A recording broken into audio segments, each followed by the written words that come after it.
ನಮೋ ನಮೋ ಭಕ್ತಮುಕ್ತಿದಾಯಿನೇ ಶೇಷಸಾಯಿನೇ ಧರ್ಮ ವಿಜ್ಞಾನ ವೈರಾಗ್ಯ ಪರಮೈಶ್ವರ್ಯಶಾಲಿನಃ ಆನಂದತೀರ್ಥ ಭಗವತ್ಪಾದಾನ್ ವಂದೇ ನಿರಂತರಂ ಅಭ್ರಮಂ ಭಂಗರಹಿತಂ ಅಜಡಂ ವಿಮಲಂ ಸದಾ ಆನಂದತೀರ್ಥಮತಲಂ ಭಜೆ ತಾಪತ್ರಯಾಪಹಂ ಭವತಿ ಯದನುಭಾವಾತ್ ಏಡಮೂಕೋಪಿ ವಾಗ್ಮಿ ಜಡಮತಿರಪಿ ಜಂತುರ್ಜಾಯತೆ ಪ್ರಾಜ್ಞಮೌಲಿಃ ಸಕಲವಚನಚೇತೋ ದೇವತಾ ಭಾರತೀ ಸಾ ಮಮ ವಚನ ನಿಧತ್ತಾಂ ಸನ್ನಿಧಿಂ ಮಾನಸೇ ಚ ತಪೋ ವಿದ್ಯಾ ವಿರಕ್ತ್ಯಾದಿ ಸದ್ಗುಣೌಘಾಕರಾನಹಂ ವಾದಿರಾಜಗುರುನ್ ವಂದೇ ಹಯಗ್ರೀವ ಪದಾಶ್ರಯಾಂ ಪ್ರಣಮತ್ಕಾಮಧೇನುಂಚ ಭಜತ್ಸ್ಮೃತರೂಪಮಂ ಶ್ರೀಭಾವಬೋಧಕುತ್ಪಾದ ಚಿಂತಾಮಣಿ ಉಪಾಸ್ಮಹೇ ಪೂಜ್ಯಾಯ ರಾಘವೇಂದ್ರಾಯ ಸತ್ಯಧರ್ಮರತಾಯ ಚ ಭಜತಾಂ ಕಲ್ಪವೃಕ್ಷಾಯ ನಮತಾಂ ಕಾಮಧೇನವೇ ಸತ್ಯವಿಘ್ನಕರಾಜ್ಯೋತ್ತಾಂ ಪಂಚಾಶದ್ವರ್ಷಪೂಜಕಾಂ ಸತ್ಯಪ್ರಮೋದತೀರ್ಥಾರ್ಯಾಂ ನೌಮಿ ನ್ಯಾಯಸುಧಾರತಾಂ ಶ್ರೀ ಸತ್ಯಾತ್ಮಗುರುವೇ ನಮಃ ವಿದ್ಯಾವಿನಯಸಂಪನ್ನಂ ಪ್ರತಿವಾದಿಮತಧ್ವಂಸಿನಂ ವಿಶ್ವಪ್ರಿಯಗುರುನ್ ವಂದೇ ಮಧ್ವೇಷಪ್ರಿಯಕಾರಕಂ ಶ್ರೀಗುರುಭ್ಯೋ ನಮಃ ಹರಿ ಓಂ ಜನ್ಮಾದ್ಯಸ್ಯ ಯಥೋ ಅನ್ವಯಾದಿತರತ ಅರ್ಥೇಶ ವಿಘ್ನಸ್ವರಾಟ್ ತೇನೇ ಬ್ರಹ್ಮಹುದಾಯ ಆದಿಕವಯೇ ಮುಹ್ಯಂತಿ ಯಂ ಸೂರಯಃ ತೇಜೋವಾರಿಮೃತಾಂ ಯಥಾ ವಿನಿಮಯೋ ಯತ್ರ ತ್ರಿಸರ್ಗೋ ಮೃಷಃ ಧಾಮ್ನಾ ಸ್ವೇನ ಸದಾ ನಿರಸ್ತಕೋಕಂ ಸತ್ಯಂ ಪರಂ ಧೀಮಹಿ ಸೃಷ್ಟಿಸ್ಥಿತ್ಯಪ್ಯಯೇಹ ನಿಯತಿವಿಷಮೋ ಬಂಧಮೋಕ್ಷಾಶ್ಚ ಯಸ್ಮಾದ್ ಅಸ್ಯ ಶ್ರೀ ಬ್ರಹ್ಮರುದ್ರ ಪ್ರಭೃತಿ ಸುರನರದ್ವಿಷತೃತ್ವಾತ್ಮಕಸ್ಯ ವಿಷ್ಣೋರ್ವ್ಯಸ್ತಾ ಸಮಸ್ತಾ ಸಕಲಗುಣನಿಧೇ ಸರ್ವದೋಷವ್ಯಪೇತಃ ಪೂರ್ಣಾನಂದವ್ಯಯೋ ಯೋ ಗುರ್ರಪಿ ಪರಮಶ್ಚಿಂತಯೇತಂ ಮಹಾಂತಂ ಶ್ರೀಗುರುಭ್ಯೋ ನಮಃ ಹರಿ ಓಂ. ಅಧಿಕ ಮಾಸದ ಪರ್ವಕಾಲದಲ್ಲಿ ಭಗವಂತನ ಭಕ್ತರ ಮಹಿಮೆಗಳನ್ನು ಹೇಳುವ ಅತ್ಯುತ್ಕೃಷ್ಟವಾದ ಪುರಾಣವಾದ ಭಾಗವತದ ಶ್ರೀಮದ್ ಭಾಗವತದ ಚಿಂತನೆಯಲ್ಲಿ ತೊಡಗಿದ್ದೇವೆ.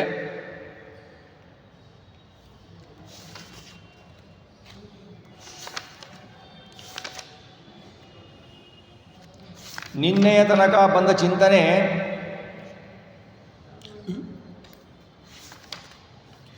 ಭಾಗವತದ ಚಿಂತನೆಯನ್ನು ಪ್ರಾಯೋಪವೇಶಕ್ಕೆ ಕುಳಿತಿದ್ದ ಪರೀಕ್ಷಿತ ರಾಜನಿಗೆ ಶುಕ ಮಹರ್ಷಿಗಳು ಭಾಗವತದ ಪಾನವನ್ನು ಮಾಡಿಸ್ತಾ ಇದ್ದಾರೆ. ಈ ಭಾಗವತದ ಮಹಿಮೆಯನ್ನು, ಪರಮಾತ್ಮನ ಮಹಿಮೆಯನ್ನು ಶ್ರದ್ಧೆಯಿಂದ ಯಾರು ಕೇಳ್ತಾರೋ ಅವರಿಗೆ ಸಜ್ಜನರ ಮನಸ್ಸು ಬಂಧಕ, ಪ್ರಕೃತಿಗೆ ವಶವಾಗಿ ಅಹಂಕಾರ ಮಮಕಾರಗಳಿಗೆ ಒಳಗಾಗುವುದಿಲ್ಲ ಅಂತ ಹೇಳುತ್ತೆ. ಮುಂದೆ ತೆಗೆದುಕೊಂಡ್ರೆ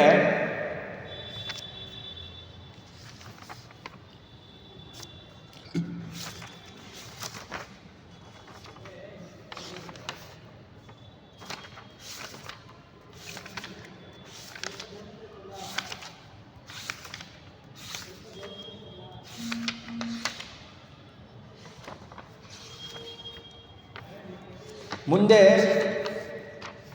ಸೃಷ್ಟಿಯ ವಿಚಾರವನ್ನು ಹೇಳ್ತಾರೆ. ಸೃಷ್ಟಿಯ ವಿಚಾರವನ್ನು ತಿಳಿಸದೆ ಭಾಗವತವನ್ನು ಶ್ರವಣ ಮಾಡಿದರೆ ಅದು ಬಹಳ ಅಪೂರ್ಣ ಅನಿಸುತ್ತೆ. ಸೃಷ್ಟಿಯ ಮಹತ್ವವನ್ನು ತಿಳಿದುಕೊಳ್ಳಬೇಕು ನಾವು.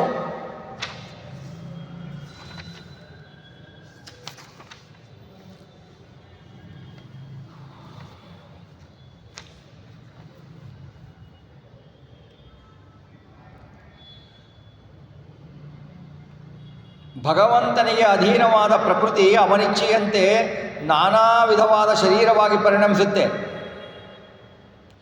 ಜೀವನು ಪ್ರಕೃತಿಯ ಗುಣತ್ರಯಗಳ ನಿಮಿತ್ತವಾಗಿ ಈ ಶರೀರಗಳಲ್ಲಿ ನಾನು ನನ್ನದೆಂಬ ಅಹಂಕಾರ ಮಮಕಾರಗಳ ಅಭಿಮಾನಗಳು ಬಂದುಬಿಟ್ಟು ಪುಣ್ಯ ಪಾಪ ಕರ್ಮಗಳನ್ನು ಮಾಡ್ತಾನೆ. ಈ ಜೀವರ ಪರಮಾತ್ಮನ ಸ್ವಾಭಾವಿಕ ರೂಪವನ್ನು ತಿಳಿಯಲು ಭಾಗವತ ಪುರಾಣವನ್ನು ಭಗವಾನ್ ಮಹರ್ಷಿಯಾದ ಶ್ರೀ ವೇದವ್ಯಾಸರೇ ಹೇಳಿದ್ದಾರೆ. ಅತ್ಯಂತ ವಿಶ್ವಾಸನೀಯವಾದ, ಯಾಕೆಂದರೆ ವೇದವ್ಯಾಸರು ಭಗವಂತನ ಅವತಾರ. ಹಾಗಾಗಿ ವೇದವ್ಯಾಸರು ಹೇಳಿದ್ದರಿಂದ ಅದು ಸುಳ್ಳು ಎಂದು ಹೇಳಲಿಕ್ಕೆ ಸಾಧ್ಯನೇ ಇಲ್ಲ. ಹಾಗಾಗಿ ಆ ಪುರಾಣದಿಂದಲೇ ನಿನ್ನ ಎಲ್ಲ ಪ್ರಶ್ನೆಗಳಿಗೆ ಉತ್ತರ ಕೊಡ್ತೇನೆ ಅಂತ ಹೇಳಿ ಚತುರ್ಮುಖ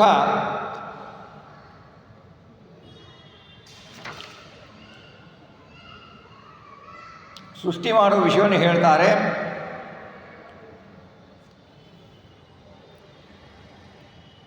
ಚತುರ್ಮುಖ ಏನು ಮಾಡ್ತಾನೆ ಅಂತಂದರೆ ಇದನ್ನು ಸೂಕ್ಷ್ಮವಾಗಿ ಹೇಳಿ ಮುಂದಿನ 3ನೇ ಸ್ಕಂದದಲ್ಲಿ ಸೃಷ್ಟಿ ಬರುತ್ತೆ.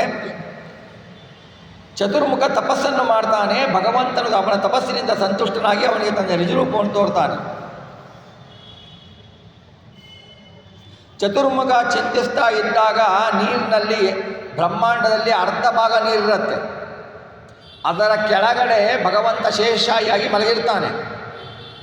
ಆ ಕಮಲ ಹೊರಗೆ ಬರುತ್ತಲ್ವಾ, ನಾಭಿಯಿಂದ ಕಮಲ ಹೊರಗೆ ಮುಂದೆ ಅದರಲ್ಲಿ ವಿವರಣೆ ಬರುತ್ತೆ. ಬಂದಾಗ ಆ ಕಮಲನಾಭ ಕಮಲದಲ್ಲಿ ಚತುರ್ಮುಖ ದೇವರು ಬರ್ತಾರೆ. ಕಮಲ ಬರುತ್ತೆ, ಕಮಲದಲ್ಲಿ ಚತುರ್ಮುಖ ದೇವರು ಬರ್ತಾರೆ. ಚತುರ್ಮುಖ ದೇವರು ನೀರಿನಲ್ಲಿ 2 ಅಕ್ಷರಗಳ ಒಂದು ಶಬ್ದ 2 ಸಾರಿ ಕೇಳಿಸುತ್ತೆ. ಶುದ್ಧ ಮಾಡಿ ಚಿಂತಿಸ್ತಾ ಇರ್ತಾರೆ ಹೇಗೆ ಸೃಷ್ಟಿ ಮಾಡಬೇಕು ಅಂತ. ಅದು ತಪಃ ತಪಃ ಅಂತ ತಪಸ್ಸು ಮಾಡು ಅಂತ ಕೇಳಿಸುತ್ತೆ ಅವನಿಗೆ. ತಪ ಮಾಡು ಅಂತ ಕೇಳಿಸುತ್ತೆ. ಆವಾಗ ಯಾರು ಅದನ್ನು ಹೇಳಿದ್ರು ಎಲ್ಲ ಕಡೆ ತಿರುಗಿ ನೋಡ್ತಾನೆ, ಕಾಣೋದಿಲ್ಲ, ಯಾರೂ ಕಾಣಲ್ಲ. ಆವಾಗ ತನ್ನ ಜ್ಞಾನ ಕರ್ಮೇಂದ್ರಿಯಗಳ ನಿಗ್ರಹ ಮಾಡಿಬಿಟ್ಟು ಪ್ರಾಣಾಯಾಮ ಮಾಡಿ ಮನಸ್ಸನ್ನು ವಶದಲ್ಲಿಟ್ಟುಕೊಂಡು ಭಗವಂತನನ್ನು ಕುರಿತು 1000 ದಿವ್ಯ ವರ್ಷಗಳ ಕಾಲ ತಪಸ್ಸನ್ನು ಮಾಡ್ತಾನೆ. ಅದರಿಂದ ಸಂತುಷ್ಟನಾದ ಭಗವಂತ ತನ್ನ ಶ್ವೇತದ್ವೀಪ ಲೋಕವನ್ನು ಬ್ರಹ್ಮನಿಗೆ ತೋರಿಸ್ತಾನೆ.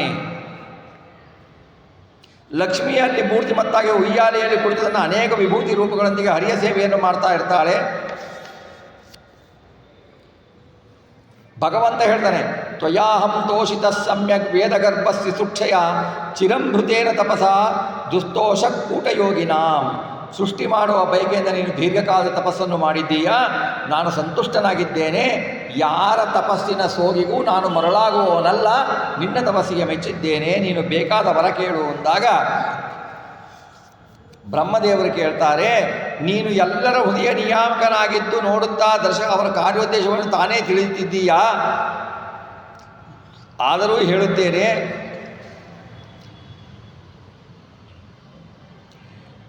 ಪ್ರಾಕೃತ ರೂಪರಹಿತನಾದ ನಿನ್ನ ಪರ ಎಂಬ ಸ್ವತಂತ್ರವಾದ ಪರಮಾತ್ಮನ ಸ್ವರೂಪ, ಅದಕ್ಕೆ ಅಧೀನವಾದ ಅಪರ ಎಂಬ ಜೀವಜಡ ಪದಾರ್ಥಗಳ ಸ್ವರೂಪವನ್ನು ನಾನು ತಿಳಿಯಬೇಕಾಗಿದೆ.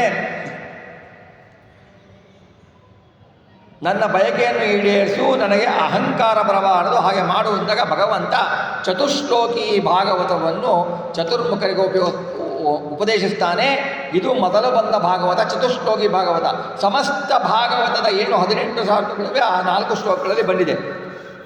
ಅದು ಯಾವುದಂದರೆ ಹೇಳ್ತಾರೆ, ಅಹಮೇವಾ ಸಮಗ್ರೇ ಚ ನಾಣ್ಯದ್ಯತ್ ಸದಸತ್ಪರಂ ಪಶ್ಚಾದಹಂ ತ್ವಮೇ ತಚ್ಛಾಯೋ ಅವಿಶಿಷ್ಯೇತ ಸೋಮ್ಯಹಂ. ಹೇಳ್ತಾರೆ ಭಗವಂತ, ಈ ಸೃಷ್ಟಿಗೆ ಮೊದಲು ನಾನಿದ್ದೆ, ನಾನೇ ಸ್ವತಂತ್ರನಾಗಿದ್ದೆ. ಅನಂತರದ ಪ್ರಳಯ ಕಾಲದಲ್ಲಿಯೂ ಸ್ವತಂತ್ರನಾಗಿ ಉಳಿದವನು ನಾನೇ, ಉಳಿಯುವವನು ನಾನೇ ಆಗಿರ್ತೇನೆ. ಆದ್ದರಿಂದ ಸೃಷ್ಟಿಯ ಕಾಲದಲ್ಲಿ ನಾನೇ ಸ್ವತಂತ್ರ, ಪ್ರಳಯ ಕಾಲದಲ್ಲಿಯೂ ನಾನು ಸ್ವತಂತ್ರ, ಮಧ್ಯದ ಸ್ಥಿತಿ ಕಾಲದಲ್ಲಿ ನಾನು ಸ್ವತಂತ್ರ ಅನ್ನುವುದನ್ನು ತಿಳಿಯಲು ಏನು ತೊಂದರೆ ಇಲ್ಲ. ನಾನೇ ಸ್ವತಂತ್ರ ಹೊರತು ಬೇರೆ ಯಾವುದೇ ಕಾರಣ ಪ್ರಪಂಚವಾಗಲಿ ನೀನಾಗಲಿ, ಚತುರ್ಮುಖ ಹೇಳ್ತಾರೆ, ನೀನಾಗಲಿ ಈ ಜೀವಸಮೂಹವಾಗಲಿ ಸ್ವತಂತ್ರವಾಗಿ ಇಲ್ಲ ಎನ್ನುವುದು ಸಿದ್ಧ ಆಗುತ್ತೆ. ಅಂದರೆ ಇದೆಲ್ಲವೂ ಪ್ರಪಂಚ ಎಲ್ಲವೂ ಅಸ್ವತಂತ್ರಗಳು, ಜೀವರೆಲ್ಲರೂ ಅಸ್ವತಂತ್ರಗಳು. ಇವೆಲ್ಲವೂ ಅಸ್ವತಂತ್ರವಾಗಿದ್ದರಿಂದ ಇದ್ದೂ ಇಲ್ಲದ ಹಾಗೆ ಅಂತ ತಿಳ್ಕೊಳ್ಬೇಕು. ಇಲ್ಲೇ ಇಲ್ಲ ಅಂತ ತಿಳ್ಕೊಳ್ಬಾರ್ದು. ಇಲ್ಲದಿರುವ ವಸ್ತುವಿನಿಂದ ಸೃಷ್ಟಿ ಇಲ್ಲ ನಮ್ಮಲ್ಲಿ. ಯಾವುದೇ ಒಂದು ಸೂಕ್ಷ್ಮ ರೂಪದಿಂದಲಾದರೂ ಇರಬೇಕು. ಸ್ವತಂತ್ರವಾಗಿ ತನ್ನ ಅಸ್ತಿತ್ವವು ಇಲ್ಲದಿರುವುದರಿಂದ ಅದು ಇದ್ದರೂ ಇಲ್ಲದ ಹಾಗೆ ಅಂತ ತಿಳಿದಿರ್ತೀವಿ ನಾವು.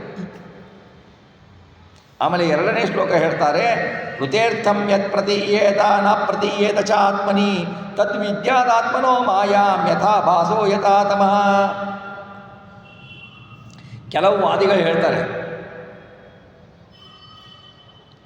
ಭಗವಂತ ಈ ಪ್ರಪಂಚವನ್ನು ಏತಕ್ಕೆ ಸೃಷ್ಟಿ ಅವನಿಗೆ ಏನೋ ಪ್ರಯೋಜನ ಇದೆ ಇದರಲ್ಲಿ. ಅಂತ ಹೇಳ್ತಾರೆ.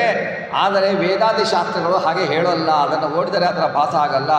ಪ್ರಪಂಚದಿಂದ ಪ್ರಯೋಜನವಿದೆ ಎಂದರೆ ಪರಮಾತ್ಮನೇ ಎಣಿಸುವುದಿಲ್ಲ. ಯಾಕೆಂದರೆ ನಮಗೆ ಅದರಿಂದ ಪ್ರಯೋಜನ ಇದೆ ಎಂದಾಗ ನಮಗೆ ಆ ಪ್ರಯೋಜನ ಈಗ ಇಲ್ಲ ಅಂತಾಯಿತು. ಆ ಗುಣ ನಮ್ಮಲ್ಲಿ ಪರಮಾತ್ಮ ಗುಣಪೂರ್ಣ ಇದ್ದಾಗ, ಅವನು ತುಂಬಿದ ಗುಣ ಇದ್ದಾಗ ಮತ್ತೆ ಒಂದು ಹನಿ ನೀರು ಸೇರಲಾಗೋದಿಲ್ಲ ಅದರಲ್ಲಿ. ಅವನಿಗೆ ಅದರ ಪ್ರಯೋಜನ ಏನೂ ಇಲ್ಲ. ಅವನ ಇಚ್ಛೆಯಿಂದ ಪ್ರಪಂಚ, ಅವನು ತನ್ನಲ್ಲಿ ಇರಬೇಕು ಅಂತ ಇಚ್ಛೆ ಮಾಡಿದ್ದಾನೆ, ಆದ್ದರಿಂದ ಅವನಲ್ಲಿದೆ. ಪ್ರತಿಬಿಂಬನಾದ ಜೀವ ಹೇಗೆ ಭಗವಂತನ ಅಧೀನನೋ ಹಾಗೆಯೇ ಜಡ ಪ್ರಕೃತಿ ಕೂಡ ಅವನ ಇಚ್ಛಾಧೀನ, ಅವನಿಗೆ ಏನೂ ಪ್ರಯೋಜನ ಉಂಟು ಮಾಡದೇ ಇರ್ತದೆ ಅಂತ ಹೇಳಿಬಿಟ್ಟು ಇದನ್ನು 2ನೇ ಶ್ಲೋಕದಲ್ಲಿ ಹೇಳ್ತಾರೆ. 3ನೇ ಶ್ಲೋಕದಲ್ಲಿ ಯಥಾ ಮಹಾಂತಿ ಭೂತಾನಿ ಭೂತೇಷು ಚಾವಚೇಷು ಚ ಪ್ರವಿಷ್ಟಾನ್ಯ ಪ್ರವಿಷ್ಟಾನಿ ತಥಾ ತೇಷು ನ ತೇ ಸ್ಮೇಹಂ. ಪಂಚಭೂತಗಳು ಸ್ಥೂಲ ಸೂಕ್ಷ್ಮ ಶರೀರಗಳಲ್ಲಿ ಉಪಾದಾನವಾಗಿ ಪ್ರವೇಶಿಸಿದ್ದು, ಹೊರಗೂ ಅಂದರೆ ಶರೀರಗಳಲ್ಲಿ ದೇಶಕಾಲಗಳಲ್ಲಿಯೂ ಇರುವುದರಿಂದ, ಆಧಾರಕ್ಕೆ ಶರೀರಗಳನ್ನು ಅಪೇಕ್ಷಿಸದೇ ಇರುವುದರಿಂದ ಪ್ರವೇಶಿಸಿಲ್ಲ ಅಂತ ವ್ಯವಹಾರವೂ ಇದೆ. ಹಾಗೆ ಭಗವಂತನು ಪ್ರಪಂಚದೊಳಗೆ ಪ್ರವೇಶಿಸಿದ್ದಾನೆ, ಪ್ರಪಂಚದ ಹೊರಗೂ ಇದ್ದಾನೆ. ಹೊರಗೂ ಅಂದರೆ ಪ್ರಪಂಚವಿಲ್ಲದ ದೇಶಕಾಲಗಳಲ್ಲಿಯೂ ಇದ್ದಾನೆ. ಆದ್ದರಿಂದ ಪ್ರಪಂಚವನ್ನು ಭಗವಂತನು ಆಧಾರವಾಗಿ ಅಪೇಕ್ಷಿಸಿಲ್ಲ. ಆದ್ದರಿಂದ ಭಗವಂತ ಪ್ರಪಂಚದಲ್ಲಿ ಇಂದ ಎಂಥ ವ್ಯವಹಾರ ಕಾಣುತ್ತೆ.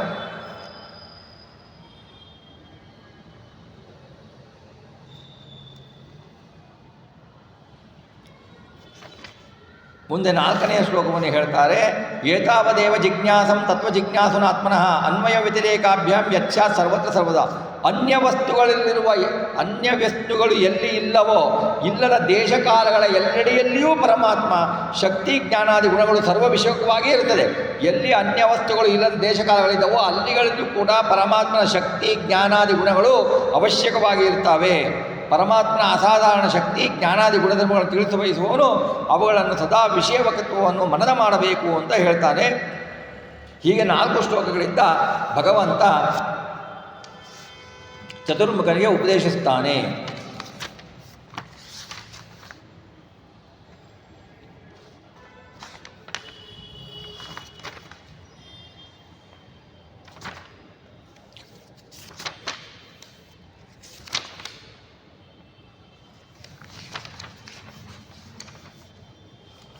ಮುಂದೆ ಬ್ರಹ್ಮನ ಅವಯವಗಳು ಗೋಲಕಗಳನ್ನು ಭಗವಂತ ಮಾಡಿ ಆ ಗೋಲಕದಲ್ಲಿ ಅಭಿಮಾನಿಗಳನ್ನು ಇಟ್ಟು ಬಿಟ್ಟು ಭಗವಂತನ ಅವಯವಗಳನ್ನು ಸೃಷ್ಟಿ ಮಾಡ್ತಾನೆ. ಭಗವಂತನ ಅವಯವಗಳಲ್ಲಿ ಭಗವಂತನ ಅನ್ನ ನೀರುಗಳನ್ನು ಇದ್ದಾಗ ರಕ್ತ, ಅದಕ್ಕೆ ಅಧಿಷ್ಠಾನವಾದ ಹೊಟ್ಟೆ, ಕರುಳು, ಹಸಿವೆ, ಬಾಯಾರಿಕೆ ಇವೆಲ್ಲ ಆಗ್ತಾ ಇರ್ತವೆ. ಆ ಹೃದಯ, ಅದರಲ್ಲಿ ಅಭಿಮಾನಿ ಚಂದ್ರ, ಕಾಮಕ್ರೋಧಾದಿ ಮನೋವೃತ್ತಿಗಳು ಹುಡ್ತಾವೆ. ಇದಕ್ಕಿಂತ ವಿಲಕ್ಷಣವಾಗುವುದು ಭಗವಂತನ ಶರೀರ.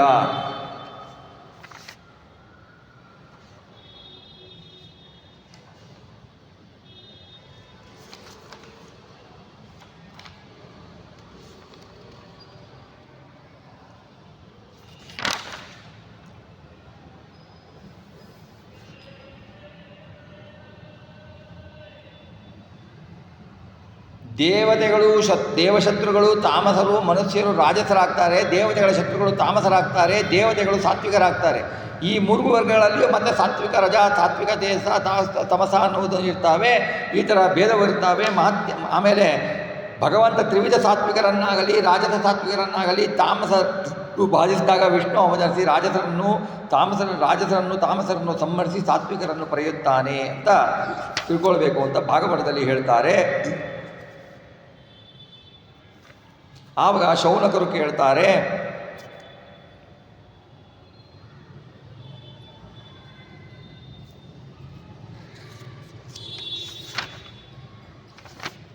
ಯದಾಹನೋ ಭವಾನ್ ಸೂತ ಕ್ಷತ್ತ ಭಾಗವತೋತ್ತಮ ಚಚಾರ ತೀರ್ಥಾನಿ ಭುವಸ್ತ್ಯಾಕ್ಯಾತ್ ಬಂಧೂನ್ ಸದಸೃಜಾನ್. ಪರಮ ಭಗವತ್ಪಾದ ವಿದೂರ ಅಗಲಿರಲಾರದ ಬಂಧುಗಳನ್ನು ಆಗಲಿ ತೀರ್ಥಕ್ಷೇತ್ರಗಳ ಸಂಚಾರವನ್ನು ಮಾಡಿದ್ದ ಎಂದು ಹೇಳಿದಿರಿ. ಮೈತ್ರೇಯರ ಭೇಟಿ ಎಲ್ಲಾಯಿತು, ಅವರಿಬ್ಬರ ನಡುವೆ ಅಧ್ಯಾತ್ಮ ವಿಚಾರ ಎಲ್ಲಿ ನಡೆಯಿತು, ವಿದುರ ಕೇಳಿದ ವಿಷಯದಲ್ಲಿ ಮೈತ್ರೇಯರು ಏನು ತತ್ವ ಉಪದೇಶಿಸಿದರು, ವಿದುರ ಬಂಧುಗಳನ್ನು ತೊರೆಯಲು ಕಾರಣ ಏನು ಎಂಬುದನ್ನು ನಮಗೆ ವಿವರಿಸಿರಿ ಅಂತ ಹೇಳಿದಾಗ ಸೂತರು ಹೇಳ್ತಾರೆ, ರಾಜ ಪರೀಕ್ಷಿತ ಪೃಷ್ಟೋ ಯಾದವಾದೀನ್ ಮಹಾಮುನಿ ತತ್ವಾಭಿದಾಸ್ಯೆ ಸುಣತ ರಾಜ್ಯ ಪ್ರಶ್ನಾನುಸಾರತಃ. ಆಗ ಸೂತ ಪುರಾಣಿಕರು ಹೇಳ್ತಾರೆ, ಪರೀಕ್ಷಿತ, ನೀನು ಕೇಳಿದ ಕ್ರಮದಿಂದಲೇ ಶುಕಮುನಿಗಳು ಏನು ಹೇಳಿದ್ದಾರೋ ಅದನ್ನೇ ನಾನು ನಿಮಗೆ ಹೇಳುತ್ತೇನೆ ಅಂತ ಹೇಳುವುದಲ್ಲಿಗೆ ಶ್ರೀಮದ್ ಭಾಗವತದ ದ್ವಿತೀಯ ಸ್ಕಂದದ ಸಮರ್ಪಣೆ ಆಗತ್ತೆ. ತೃತೀಯ ಸ್ಕಂದದಲ್ಲಿ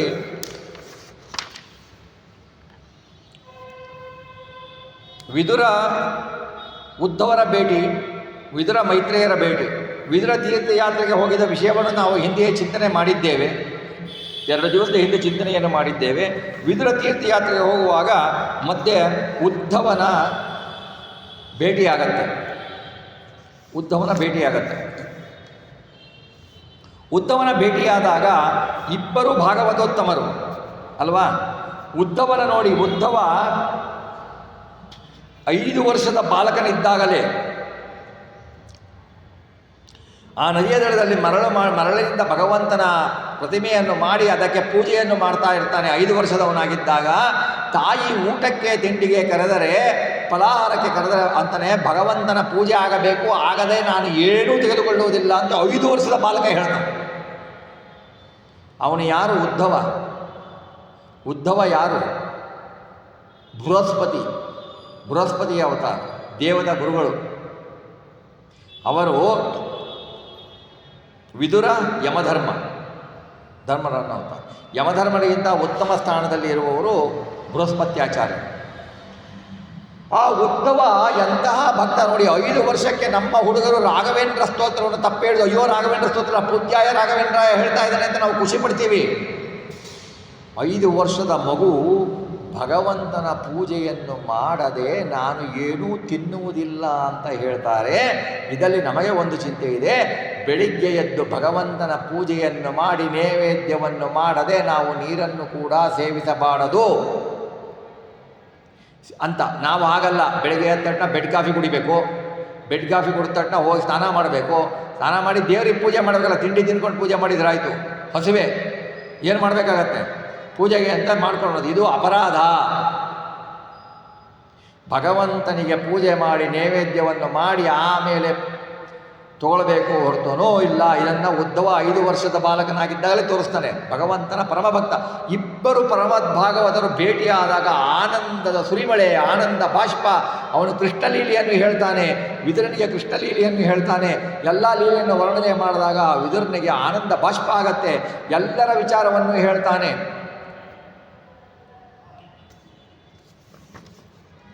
ಆಮೇಲೆ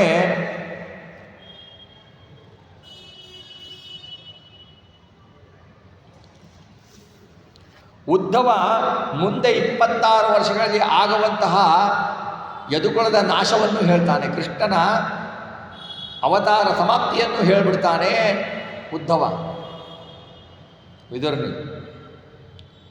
ಉದ್ಧವ ಭಗವಂತ ತಾನು ಯದುಕುಲದ ನಾಶವನ್ನು ಮಾಡಿ ಅವತಾರವನ್ನು ಸಮಾಪ್ತಿ ಮಾಡಿಕೊಳ್ಳಬೇಕು ಅಂತ ನಿಶ್ಚಯವಾಗಿ ಒಂದು ಕಡೆ ಕೂತಿದ್ದಾಗ ಉದ್ಧವ ಹೋಗಿ ನೀನು ಹೀಗೆ ಮಾಡ್ತೀಯಾ ಅಂತ ಗೊತ್ತಾಯಿತು, ನನಗೆ ನಿನ್ನನ್ನು ಬಿಟ್ಟು ಇರಲಿಕ್ಕೆ ಆಗಲ್ಲ ಅಂದಾಗ, ನೀನು ಬರಬೇಡ ನನ್ನ ಜೊತೆಗೆ, ನೀನು ಇನ್ನೂ ಜನಕ್ಕೆ ಭಾಗವತದ ಶ್ರವಣವನ್ನು ಮಾಡಿಸಬೇಕು, ಭಾಗವತದ ಉಪದೇಶವನ್ನು ಮಾಡಬೇಕು, ನೀನು ಇರು ಅಂತ ಹೇಳ್ತಾನೆ.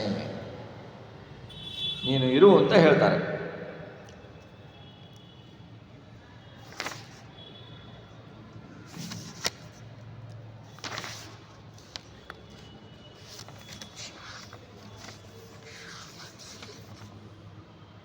ಆಮೇಲೆ ಉದ್ಧವ ಬದರಿಕಾಶ್ರಮಕ್ಕೆ ಹೋಗ್ತಾನೆ. ಕೃಷ್ಣನ ಆಜ್ಞೆಯಂತೆ ಕೃಷ್ಣ ಪರಂಧಾಮವನ್ನು ಪ್ರವೇಶಿಸ್ತಾನೆ.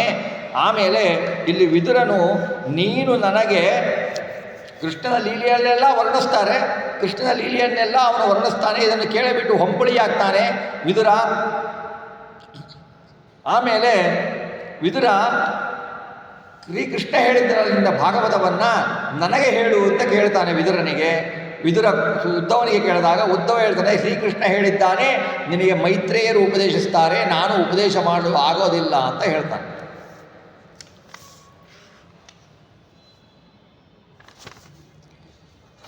ಉದ್ಧವನಿಗೆ ಶ್ರೀಕೃಷ್ಣ ತತ್ವೋಪದೇಶ ಮಾಡ್ತಾನೆ. ಇದನ್ನೆಲ್ಲ ವಿವರವಾಗಿ ನಾವು ಹೇಳಬೇಕು ಅಂತಂದರೆ ಒಂದೊಂದು ಅಧ್ಯಾಯನೇ ಒಂದೊಂದು ತಿಂಗಳ ತನಕ ಹೇಳಬಹುದು. ಆ ಅಧ್ಯಾಯನ ಸಂಪೂರ್ಣ ಭಾಗವತವನ್ನು ಶ್ರವಣ ಮಾಡೋದರಿಂದ ಇದನ್ನು ಆದಷ್ಟು ಸಂಕುಚಿತವನ್ನಾಗಿ ನೋಡಿ ಮುಂದೆ ಹೋಗ್ತೇವೆ. ವಿದುರ ಮೈತ್ರೇಯರನ್ನು ಭೇಟಿಯಾಗ್ತಾನೆ. ಇದನ್ನು ಹೇಳಿದ್ದೆ ನಾನು, ಚಿಂತನೆಯನ್ನು ಮಾಡಿದ್ವಿ ಮುಂಚೆ. ಆಮೇಲೆ ಮೈತ್ರೇಯರು ವಿದುರನಿಗೆ ಉಪದೇಶ ಮಾಡ್ತಾರೆ. ಪ್ರಕೃತಿಯಿಂದ ಮಹದಾದಿ ತತ್ವದ ಸೃಷ್ಟಿಯನ್ನು ಉಪದೇಶ ಮಾಡ್ತಾರೆ. ಪರಮಾತ್ಮನ ಸೃಷ್ಟಿ ಲೀಲೆಯನ್ನು ವರ್ಣಿಸ್ತಾರೆ. ಮೊದಲಿಗೆ ಸೃಷ್ಟಿಯ ಆದಿಯಲ್ಲಿ ಮೊದಲಿಗೆ ಪರಮಾತ್ಮ ಏನು ಮಾಡ್ತಾನೆ, ಲಕ್ಷ್ಮಿಗೆ ಸೃಷ್ಟಿ ಕಾರ್ಯದಲ್ಲಿ ಪ್ರೇರಣೆ ನೀಡ್ತಾನೆ. ಎಲ್ಲವನ್ನೂ ತನ್ನ ಉದರದಲ್ಲಿ ಸೇರಿಸಿಕೊಂಡಿರ್ತಾನಲ್ಲ, ಉದರದಲ್ಲಿ ಸೇರಿಸಿಕೊಂಡಿದ್ದನ್ನು ಲಕ್ಷ್ಮಿಗೆ ಆದಾನ ಮಾಡ್ತಾನೆ.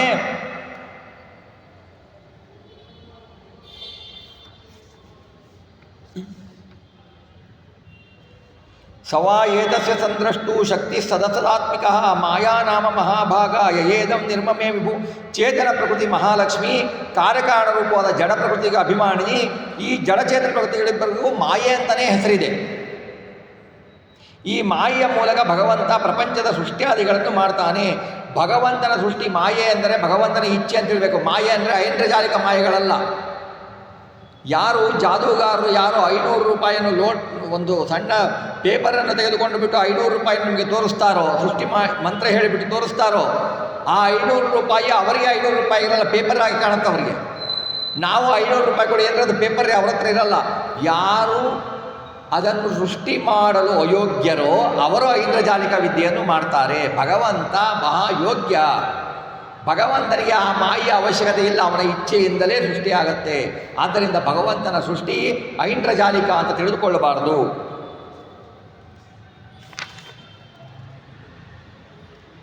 ಏನು ಮಾಡ್ತಾನೆ ಹರಿ ಚೇತನ ಪ್ರಕೃತಿಗಳಲ್ಲಿ ಸೃಷ್ಟಿ ಕಾಲದಲ್ಲಿ ಏನು ಬೇಕೋ ಪ್ರೇರಣೆ ನೀಡ್ತಾನೆ. ವಾಸುದೇವ ರೂಪದಿಂದ ಅವತರಿಸಿ ಏನು ಮಾಡ್ತಾನೆ, ಸಾತ್ವಿಕ ರಜಸ್ಸು ತಮಸ್ಸು ಎಂಬ ಮೂರು ಗುಣಾತ್ಮಕವಾದ ಜಡ ಪ್ರಕೃತಿಯಲ್ಲಿ ಮಹತ್ವತ್ವ ರೂಪದಿಂದ ಪರಿಣಸುಪ್ತ ಶಕ್ತಿಯಿಂದ ಎಚ್ಚರಗೊಳಿಸುತ್ತಾನೆ. ಜಡ ಪ್ರಕೃತಿಯನ್ನು ತ್ರಿಗುಣಮಾಣಿಯಾದ ಚೇತನ ಪ್ರಕೃತಿಯ ಉದರದಲ್ಲಿ ಗರ್ಭರೂಪದಿಂದ ಇಡ್ತಾನೆ. ಲಕ್ಷ್ಮೀದೇವಿಯು ಸುತ್ತಳಾಗಿರ್ತಾಳೆ ಅಂತಂದರೆ ಪರಮಾತ್ಮನ ಗಾಢ ಆಲಿಂಗನದಲ್ಲಿ ಇರ್ತಾಳೆ ಅಂತ ತಿಳ್ಕೊಳ್ಬೇಕು.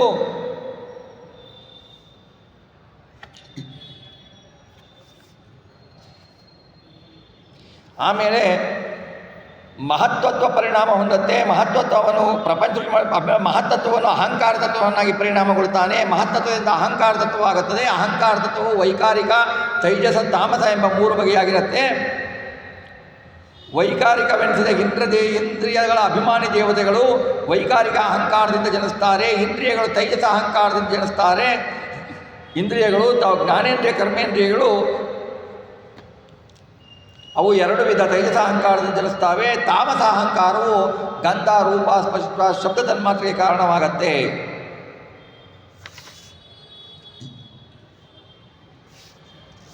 ಆವಾಗ ಭಗವಂತ ಆಕಾಶದಿಂದ ಅನಿಲೋಪಿ ವಿಕುರ್ಮಾಣೋ ನಭಸೋರು ಬಲಾನ್ವಿತ ಸಸರ್ಜ ರೂಪತನ್ಮಾತ್ರಂ ಜ್ಯೋತಿರ್ಲೋಕಸ್ಯ ಲೋಚನಂ ಅಂತ. ಆಕಾಶದಿಂದ ವಾಯು ಹುಟ್ಟತ್ತೆ, ವಾಯು ಪರಿಣಾಮ ಹೊಂದಿ ರೂಪತನ್ಮಾತ್ರೆಗೆ ಹುಟ್ಟತ್ತೆ. ಆ ಮೂಲಕ ಲೋಕಕ್ಕೆ ಪ್ರಕಾಶ ನೀಡುವ ತೇಜಸ್ಸು ಹುಟ್ಟತ್ತೆ. ವಾಯುವಿನಿಂದ ಉಂಟಾದ ತೇಜಸ್ಸು ರೂಪವನ್ನು ಪಡೆಯುತ್ತೆ, ಪರಮಾತ್ಮನ ದೃಷ್ಟಿಗೆ ಗೋಚರವಾಗುತ್ತೆ. ರಸತನ್ಮಾತ್ರೆಯನ್ನು ಹುಟ್ಟಿಸುತ್ತೆ, ಆ ಮೂಲಕ ಜಲವನ್ನು ಹುಟ್ಟಿಸುತ್ತೆ. ತೇಜಸ್ಸಿನಿಂದ ಹುಟ್ಟಿದ ಜಲ ಏನು ಮಾಡುತ್ತೆ ಅಂದರೆ ಭಗವಂತ ಗೋಚರವಾಗಿ ಗಂಧ ತನ್ಮಾತ್ರೆಯನ್ನು ಪೃಥ್ವಿಯನ್ನು ಹುಟ್ಟಿಸುತ್ತೆ, ಆ ಮೂಲಕ ಪೃಥ್ವಿಯನ್ನು ಹುಟ್ಟಿಸುತ್ತೆ.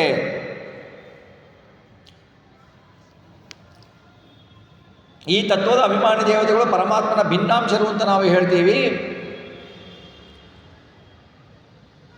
ಪರಮಾತ್ಮನ ಭಿನ್ನಾಂಶರು ಅಂತ ಹೇಳ್ತೀವಿ.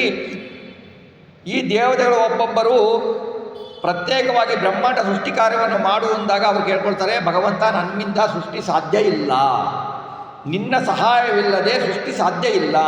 ನತಾಸ್ಮದೇನಾಥ ಪದಾರವಿಂದಂ ಪ್ರಪನ್ನ ತಪೋಷ ಮಾತಪುತ್ರಂ ಯನ್ಮೂಲಕೇತ ಯತಯೋಂಜತೋರು ಸಂಸಾರ ದುಃಖಂ ಬಹಿರ್ದಿಕ್ಷಿಪಂತಿ.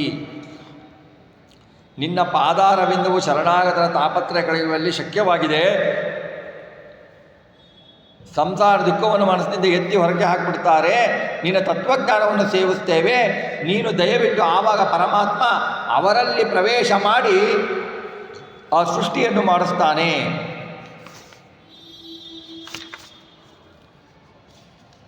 ಆಮೇಲೆ ಆಗತ್ತೆ ನಾರಾಯಣನೇ ವಾಸುದೇವ ಎಂಬ ಮೊದಲನೇ ಪುರುಷಾವತಾರವನ್ನು ತೆಗೆದುಕೊಳ್ತಾನೆ.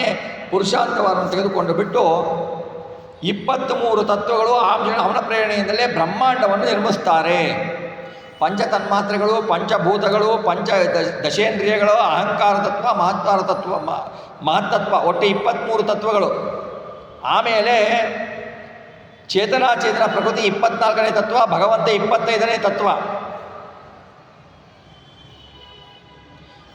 ತತ್ವಾಭಿಮಾನಿಗಳ ವರ್ಗ ಬೇರೆಯನ್ನು ತೆಗೆದುಕೊಂಡ್ರೆ ಭಗವಂತ 26ನೇ ತತ್ವ ಆಗ್ತಾನೆ. ಪ್ರಕೃತಾಭಿಮಾನಿ ರಮೆಯನ್ನು ಬೇರೆ ಇಟ್ಟು ತೆಗೆದುಕೊಂಡ್ರೆ ಅವಳು 26ನೇ ತತ್ವ ಆಗ್ತಾಳೆ, ಭಗವಂತ 27ನೇ ತತ್ವ ಆಗ್ತಾನೆ ಅಂತ ತತ್ವನಿರ್ಣಯ ಗ್ರಂಥದಲ್ಲಿ ಹೇಳಿದ್ದಾರೆ. ಹೀಗೆ ಬ್ರಹ್ಮಾಂಡವನ್ನು ನಿರ್ಮಿಸುವ ತತ್ವಗಳು ತಮ್ಮ ಭಗವಂತನ ಪ್ರೇರಣೆಯಿಂದ ಒಂದೊಂದು ಅಂತರದಿಂದ ಜೊತೆ ಸೇರಿ ಬ್ರಹ್ಮಾಂಡವಾಗಿ ಪರಿಣಾಮ ಆಗ್ತಾವೆ. ಹಿರಣ್ಮಯಸ್ಥ ಪುರುಷ ಸಹಸ್ರ ಪರಿವತ್ಸರ ಅಂಡಕೋಶ ಉಪಸಾಪ್ಸು ಸರ್ವಸತ್ವೋಪಭೃಮಿತ. ಹೀಗೆ ಎಲ್ಲವೂ ಸೂಕ್ಷ್ಮ ರೂಪದಲ್ಲಿದ್ದದ್ದು ಬ್ರಹ್ಮಾಂಡದ ಹೊರಗೆ ಸೃಷ್ಟಿಯಾಗತ್ತೆ. ಅದಕ್ಕೆ ಹಿರಣ್ಯವಾದ ಬ್ರಹ್ಮಾಂಡದಲ್ಲಿ ಪುರುಷನಾಮಕ ಭಗವಂತ ತನ್ನ ಉದರದಲ್ಲಿ ಎಲ್ಲ ಜೀವರನ್ನು ಇರಿಸಿಕೊಂಡು ಏನು ಮಾಡ್ತಾನೆ, 1000 ದಿವ್ಯ ವರ್ಷಗಳು ಗರ್ಭೋದಕದಲ್ಲಿ ಕಳೀತಾನೆ.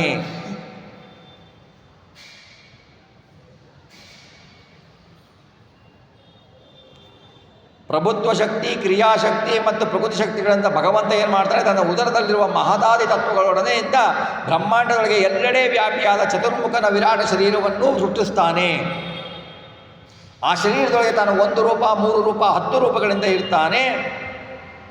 ಈ ಗರ್ಭೋದಕದ ರೂಪ ಪರಮಾತ್ಮನ 2ನೇ ರೂಪ.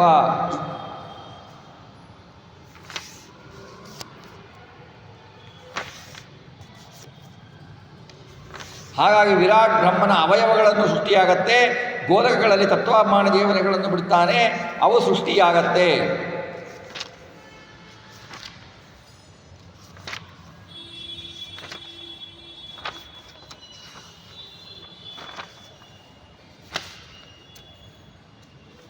ಮುಂದೆ ಏನಾಗುತ್ತೆ, ಬ್ರಹ್ಮಾಂಡ ಸೃಷ್ಟಿಯಾದ ಮೇಲೆ ಬ್ರಹ್ಮಾಂಡದ ಒಳಗೆ ಪರಮಾತ್ಮ ಪ್ರವೇಶ ಮಾಡ್ತಾನೆ. ಅರ್ಧದಲ್ಲಿ ನೀರು ತುಂಬಿರುತ್ತೆ. ನೀರಿನ ಕೆಳಗೆ ಶೇಷಶಾಹಿಯಾಗಿ ಭಗವಂತ ಪೌಡಿಸ್ತಾನೆ.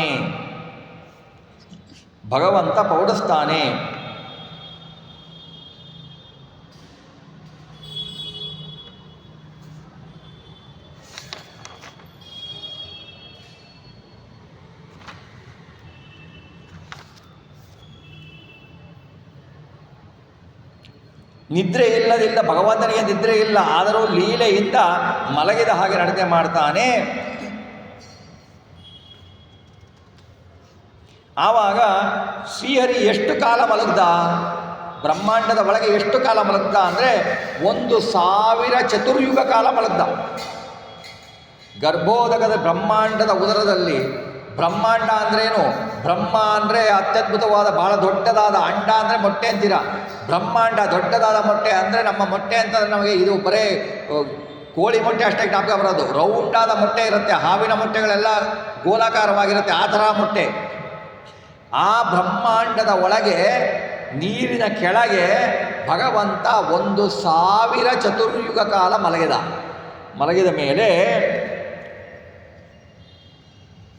ಬಳಿಕ ಏನು ಮಾಡ್ತಾಳೆ, ಅವನ ಪತ್ನಿ ಕಾಲಾಭಿಮಾನಿನಿ ರಮೆ ಏನು ಮಾಡ್ತಾಳೆ, ಸೃಷ್ಟಿಗಾಗಿ ಜೀವಾದೃಷ್ಟ ಮುಂತಾದ ಸಹಕಾರಿಗಳನ್ನು ಶ್ರೀಹರಿಗೆ ಸಿದ್ಧಪಡಿಸಿಕೊಡ್ತಾಳೆ. ಶ್ರೀಹರಿ ತನ್ನ ಒದರೆಗಳಿದ್ದ ತ್ರಿವಿಧ ಜೀವರಾಶಿಗಳನ್ನು ನೋಡಿ ಸೃಷ್ಟಿಗೆ ಸಂಕಲ್ಪಿಸ್ತಾನೆ.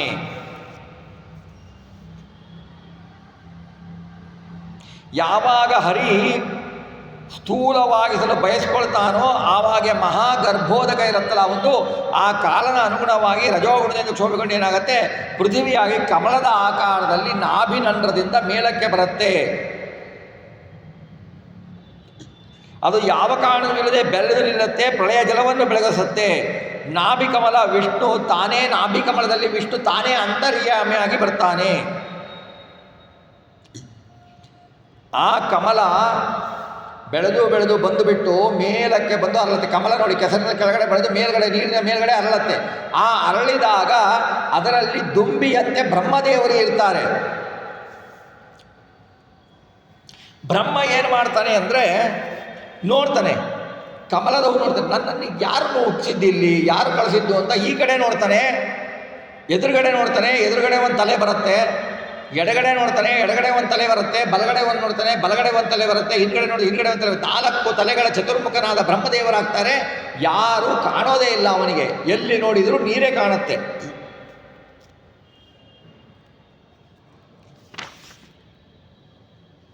ನಾನು ಯಾರಿಂದ ಜನಿಸಿದೆ, ಈ ಕಮಲ ಯಾರಿಂದ ಹುಟ್ಟಿತು, ಬೇರೆ ಯಾರೂ ಕಾಣ್ತಾ ಇಲ್ವಲ್ಲ, ಹಾಗಾದರೆ ನೀರಿನ ಕೆಳಗೆ ಯಾರೋ ಇದ್ದಾರೆ, ನಾನು ನೋಡಿಕೊಂಡು ಬರಬೇಕು ಅಂತ ಅವನು ಶ್ರೀಹರಿಯೇ ಇರಬೇಕು ಅಂತ ತಿಳ್ಕೊಳ್ತಾನೆ.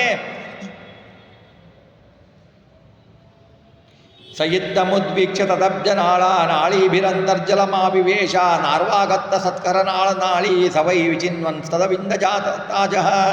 ಹೀಗೆ ನೀರಿನೊಳಗೆ ಭಗವಂತ ಇರಬಹುದು ಅಂತ ತಿಳ್ಕೊಂಡ್ಬಿಟ್ಟು ಬ್ರಹ್ಮ ಆಲೋಚಿಸಿ ಕಮಲನಾಳದ ರಂಧ್ರದ ಒಳಗೆ ಮೂಲಕ ನೀರಿನೊಳಗೆ ಪ್ರವೇಶಿಸ್ತಾನೆ. ಅಲ್ಲಿ ಪ್ರವೇಶಿಸಿ ಎಲ್ಲಿ ಹುಡುಗುತ್ತಾನೆ, ಎಲ್ಲೂ ಪರಮಾತ್ಮ ಕಾಣೋದಿಲ್ಲ. ಎಲ್ಲಿ ನೋಡಿದರೂ ಬರೇ ನೀರು ನೀರು ನೀರು ನೀರು, ಏನು ಕಾಣಲ್ಲ. ಆ ಹುಡುಕ್ತಿದ್ದಂತೆಯೇ ಮನುಷ್ಯಮಾನದ 100 ವರ್ಷಗಳು ಕಳೆದು ಹೋಗ್ತಾವೆ.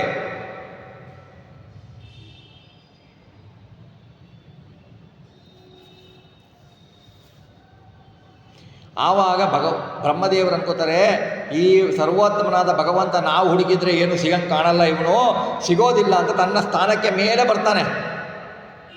ಮೇಲೆ ಬಂದುಬಿಟ್ಟು ಪ್ರಾಣಾಯಾಮ ಮಾಡಿ ಮನಸ್ಸನ್ನಿಗೊಳಿಸಿ ಯೋಗ ಸಮಾಧಿಯನ್ನೇರಿ ಕುಳಿತಾನೆ.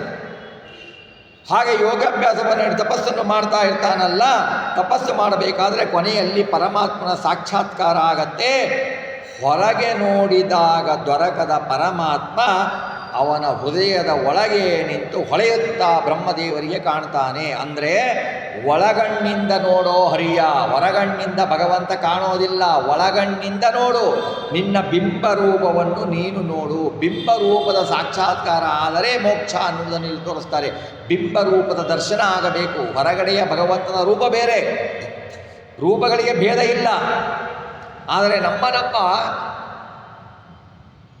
ಲಿಂಗದೇಹ ಭಂಗವಾಗಲಿಕ್ಕೆ ಸಹಾಯ ಮಾಡೋದು ಯಾವುದಪ್ಪ ಅಂದರೆ ಭಗವಂತನ ಬಿಂಬರೂಪದ ದರ್ಶನ ಆದರೆ ನಮಗೆ ಸಾಕ್ಷಾತ್ಕಾರ ಆಗತ್ತೆ.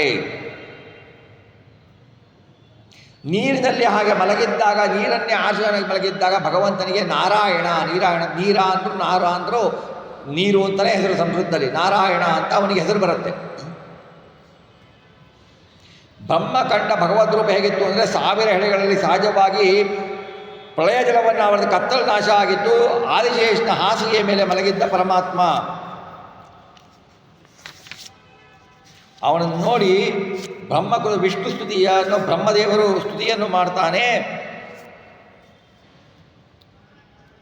ಹೇಗೆ ಹೇಳ್ತಾನೆ ಅಂದರೆ, ಏತು ತ್ವದೀಯ ಚರಣಾಂಬುಜ ಕೋಶ ಗಂಧಂ ಜಿಗ್ರಂತಿ ಕರ್ಣ ವಿವರೈ ಶ್ರುತಿವಾತನೀತಂ ಭಕ್ತ್ಯಾ ಗೃಹೀತ ಚರಣ ಪರಯಾಚ ತೇಷಾಂ ನಾಪೈಶಿನಾಥ ಹೃದಯಾಂಬುರಹಾತ್ವ ಪುಂಸಾನ್.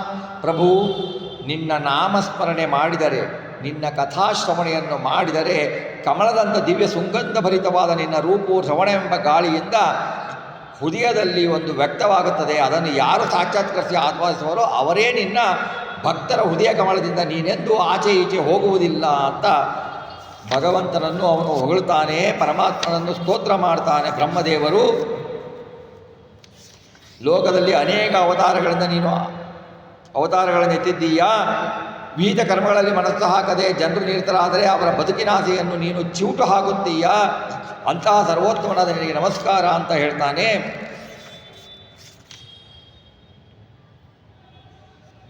ರಮೆಯೊಂದಿಗೆ ಸ್ವಸ್ವಾಮರ್ಥದಿಂದ ಸೃಷ್ಟಿಯನ್ನು ಮಾಡಲು ತ್ರಿಗುಣಗಳನ್ನು ಸ್ವೀಕರಿಸ್ತೀಯಾ, ಅವುಗಳಿಗೆ ಪ್ರೇರಕನಾಗಿ ಅವತಾರ ತಾಳ್ತೀಯಾ, ನಾನಾ ಲೀಲೆಗಳನ್ನು ತೋರ್ತೀಯಾ ಅಂತ ಹೇಳ್ತಾನೆ. ಆವಾಗ ಭಗವಂತ ಹೇಳ್ತಾನೆ, ಭಗವಂತ ಬ್ರಹ್ಮದೇವರಿಗೆ ಹೇಳ್ತಾನೆ, ಶ್ರೀ ಭಗವಾನುವಾಚ ಮಾವೇದ ಗರ್ಭಗಾಸ್ತನ್ರಿ ಸರ್ಗ ಉದ್ಯಮ ಮಾವಹ ತನ್ಮಯ ಚೋದಿತಂ ಹ್ಯಗ್ರೆ ಯನ್ಮಾಂ ಪ್ರಾರ್ಥಯತೆ ಭವಾನ್. ಹೀಗೆ ಹೇಳಿ ಭಗವಸ್ತುತಿಯನ್ನು ಮಾಡಿದಾಗ ಬ್ರಹ್ಮದೇವರಿಗೆ ಏನಾಗತ್ತೆ ಅಂತಂದರೆ, ಸುಮ್ಮನೆ ಕೂಡ್ತಾರೆ, ಒಂಥರ ಆಲಸ್ಯ ಬಂದಂಗಾಗತ್ತೆ. ಕೂಡ್ತಾರೆ, ಏನು ಮಾಡಬೇಕು ಅನ್ನೋ ಗೊತ್ತಾಗಲ್ಲ. ಆವಾಗ ಹೇಳ್ತಾರೆ ಭಗವಂತ, ನೀನು ಏನೂ ಯೋಚನೆ ಮಾಡಬೇಡ, ನಿನಗೆ ಒಂದು ಕೆಲಸ ಕೊಡ್ತೀನಿ, ನೀನು ಸುಮ್ಮನೆ ಕೂಡಬೇಡ. ಸುಮ್ಮನೆ ಕೂತು ಬಿಟ್ಟರೆ ಆಲಸ್ಯ ಬರುತ್ತೆ, ಸೃಷ್ಟಿ ಕಾರ್ಯ ಪ್ರಾರಂಭ ಮಾಡು. ಅದಕ್ಕೆ ನಾನು ಪ್ರೇರಣೆ ನೀಡ್ತೇನೆ. ಜ್ಞಾನಕ್ಕಾಗಿ ನೀನು ನನ್ನನ್ನು ಪ್ರಾರ್ಥನೆ ಮಾಡಿದೆಯಲ್ಲ, ಅದನ್ನು ಪ್ರೇರಣೆ ಮಾಡಿದವನು ನಾನೇನೆ ಅಂತಾನೆ ಭಗವಂತ. ನೀನು ಇನ್ನೂ ತಪಸ್ಸನ್ನು ಮಾಡಬೇಕು, ಮಾಡು. ಅವಳ ಪ್ರಭಾವದಿಂದ ನಿನಗೆ ಮರೆಯಾಗಿರುವ ಲೋಕಗಳೆಲ್ಲ ನಿನ್ನ ಅಂತಃಕರಣದಲ್ಲೇ ಕಾಣುತ್ತೆ ಅಂತ ಹೇಳ್ತಾರೆ.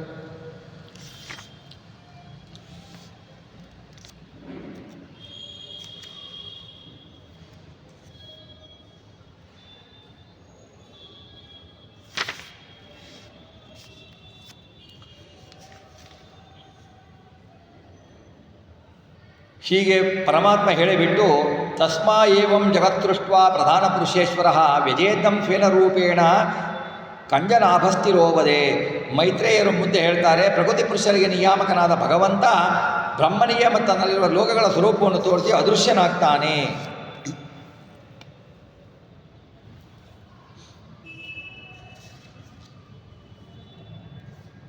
ಆವಾಗ ವಿದುರ ಮೈತ್ರೇಯರಿಗೆ ಕೇಳ್ತಾನೆ, ಭಗವಂತ ಅಂತರ್ಧಾನ ಹೊಂದಿದ ಮೇಲೆ ಬ್ರಹ್ಮ ತನ್ನ ದೇಹದಿಂದ ಮನಸ್ಸಿನಿಂದ ಎಷ್ಟು ಬಗೆಯ ಜೀವಿಗಳನ್ನು ಸೃಷ್ಟಿಸಿದ ಹೇಳ್ರಿ ಅಂತ ಕೇಳ್ತಾನೆ.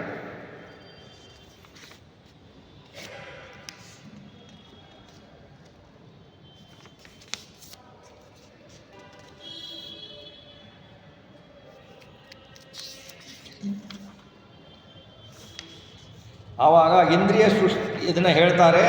9 ಪ್ರಪಂಚ ಹೀಗಾಗಿ ಹಿಂದೆಯೂ ಇತ್ತು, ಮುಂದೆಯೂ ಹೀಗೆ ಇರುತ್ತೆ. ಆದ್ದರಿಂದ ಪ್ರಪಂಚ ಸೃಷ್ಟಿ ಸತ್ಯವಾಗಿದೆ ಅಂತ ನಾವು ತಿಳ್ಕೊಳ್ಬೇಕು. ಯಾಕೆಂದರೆ ಬ್ರಹ್ಮದೇವರು ಎಂದೂ ಆ ಸತ್ಯವನ್ನು ನುಡಿಯುವುದಿಲ್ಲ. ಆದ್ದರಿಂದ ಸತ್ಯವೇ ಪ್ರಪಂಚ. ಮಹತ್ತತ್ವ ಸೃಷ್ಟಿ, ಅಹಂಕಾರ ಸೃಷ್ಟಿ ಎಂಬುದಾಗಿ 9 ಬಗೆಯಿದೆ ಎನ್ನುವುದನ್ನು 9 ಬಗೆಯ ಸೃಷ್ಟಿಗಳನ್ನು ಹೇಳ್ತಾರೆ. ಇದರಲ್ಲಿ ಮೊದಲನೆಯ ಸೃಷ್ಟಿ ಚತುರ್ಮುಖನ ಅಭಿಮಾನ ಗುಣವೈಷಮ್ಯನಾಕವಾದ ಮಹತ್ತತ್ವ, ಅವನ ಶರೀರಕ್ಕೂ ಪರಮಾತ್ಮನಿಂದ ಆಗುವ ಸೃಷ್ಟಿ ಪ್ರಾಕೃತ ಸೃಷ್ಟಿಗಳಲ್ಲಿ ಮೊದಲನೆಯದು. ಪ್ರಾಕೃತ ಸೃಷ್ಟಿ ಬ್ರಹ್ಮಾಂಡದ ಹೊರಗೆ. ದ್ವಿತೀಯಸ್ತಹಮಸ್ತತ್ರ ದ್ರವ್ಯಜ್ಞಾನ ಕ್ರಿಯಾದಯ ಭೂತಸರ್ಗ ಶ್ರುತಿಯಸ್ತು ತನ್ಮಾತ್ರ ದ್ರವ್ಯ ಶಕ್ತಿಮಾನ್. ಅಹಂಕಾರ ತತ್ವದ ಸೃಷ್ಟಿ ಎರಡನೆಯ ಸೃಷ್ಟಿ. ಪಂಚಭೂತಗಳೆಂಬ ದ್ರವ್ಯಗಳು, ಜ್ಞಾನೇಂದ್ರಿಯಗಳು, ಅವುಗಳ ಅಭಿಮಾನಿಗಳು ಅಹಂಕಾರ ತತ್ವದಿಂದ ಹುಟ್ಟುತ್ತಾರೆ. ಪಂಚಭೂತಗಳ ಸೃಷ್ಟಿ ಮೂರನೆಯದು. ತನ್ಮಾತ್ರ ಶಕ್ತಿ ಇದರಲ್ಲಿ ಇದೆ, ದ್ರವ್ಯ ಶಕ್ತಿಯು ಇದರಲ್ಲಿ ಇದೆ. ಇಂದ್ರಿಯಗಳ ಸೃಷ್ಟಿ ನಾಲ್ಕನೆಯದು. ಜ್ಞಾನೇಂದ್ರಿಯಗಳು, ಕರ್ಮೇಂದ್ರಿಯಗಳು, ಇಂದ್ರಿಯಗಳು. ಐದನೆಯದು ಜ್ಞಾನಜನಕ ರೂಪಿಯಾದ ಇಂದ್ರಿಯ ಅಭಿಮಾನಿ ದೇವತೆಗಳು ಮತ್ತು ಮನಸ್ಸಿನ ಸೃಷ್ಟಿಯಾಗತ್ತೆ. ಆಮೇಲೆ 6ನೆಯ ಸೃಷ್ಟಿ ಬರುತ್ತೆ.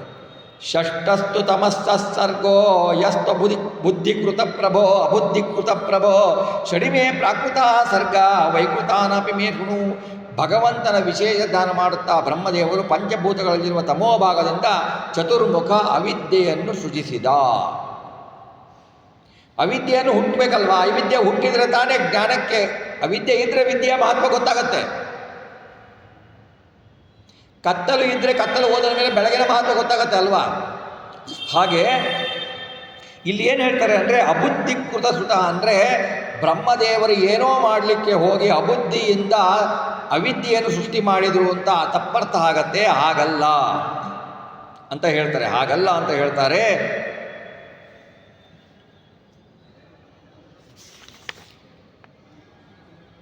ಏನಂತಂದರೆ, ಆ ಅಂದರೆ ಅಕ್ಷರಕೋಶದಲ್ಲಿ, ಏಕಾಕ್ಷರಕೋಶದಲ್ಲಿ ಆ ಅಂದರೆ ಭಗವಂತ. ಭಗವಂತನ ಬುದ್ಧಿ, ಭಗವಂತನ ಪ್ರೇರಣೆಯಿಂದ ಅಬುದ್ಧಿಕೃತ, ಭಗವಂತನ ಪ್ರೇರಣೆಯಿಂದಾದ ಬುದ್ಧಿಯಿಂದ ಅವಿದ್ಯೆಯನ್ನು ಸೃಜಿಸಿದ್ದ ಅಂತ.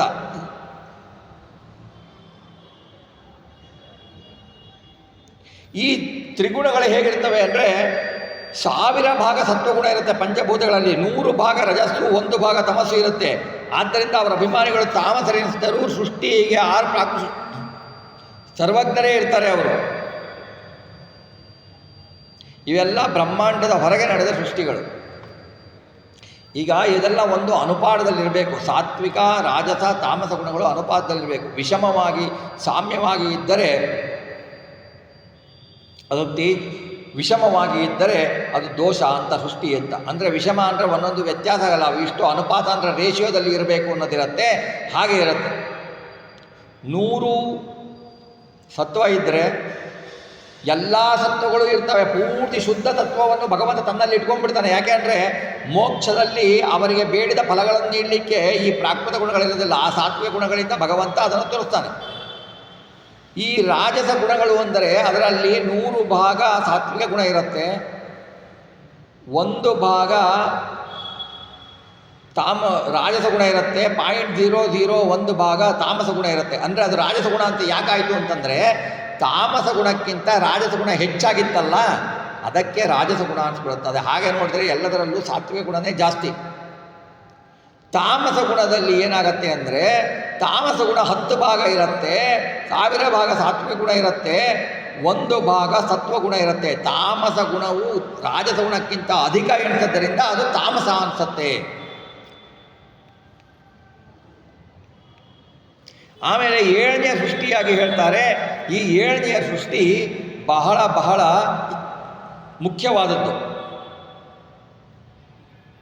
ಸ್ಥಾವರಗಳ ಸೃಷ್ಟಿ 7ನೇದು. ಸ್ಥಾವರಗಳು ಅಂದರೆ ಗೊತ್ತಲ್ಲ, ಜೀವರಲ್ಲಿ ಚೇತನರಲ್ಲಿ ಸ್ಥಾವರ ಜಂಗಮ ಅಂತ 2 ವಿಧ. ಚಲನೆ ಇಲ್ಲದ್ದು ಸ್ಥಾವಿರ, ಮರಗಿಡಗಳು ಸ್ಥಾವರ, ಚಲನೆ ಇದ್ದದ್ದು ಜಂಗಮರು. 7ನೇದು ಸ್ಥಾವರ ಜೀವ ಸೃಷ್ಟಿ. ಇದು ಏನು? ಇದು ಬ್ರಹ್ಮಾಂಡದ ಒಳಗೆ ವೈಕೃತ ಸೃಷ್ಟಿ. ಇದು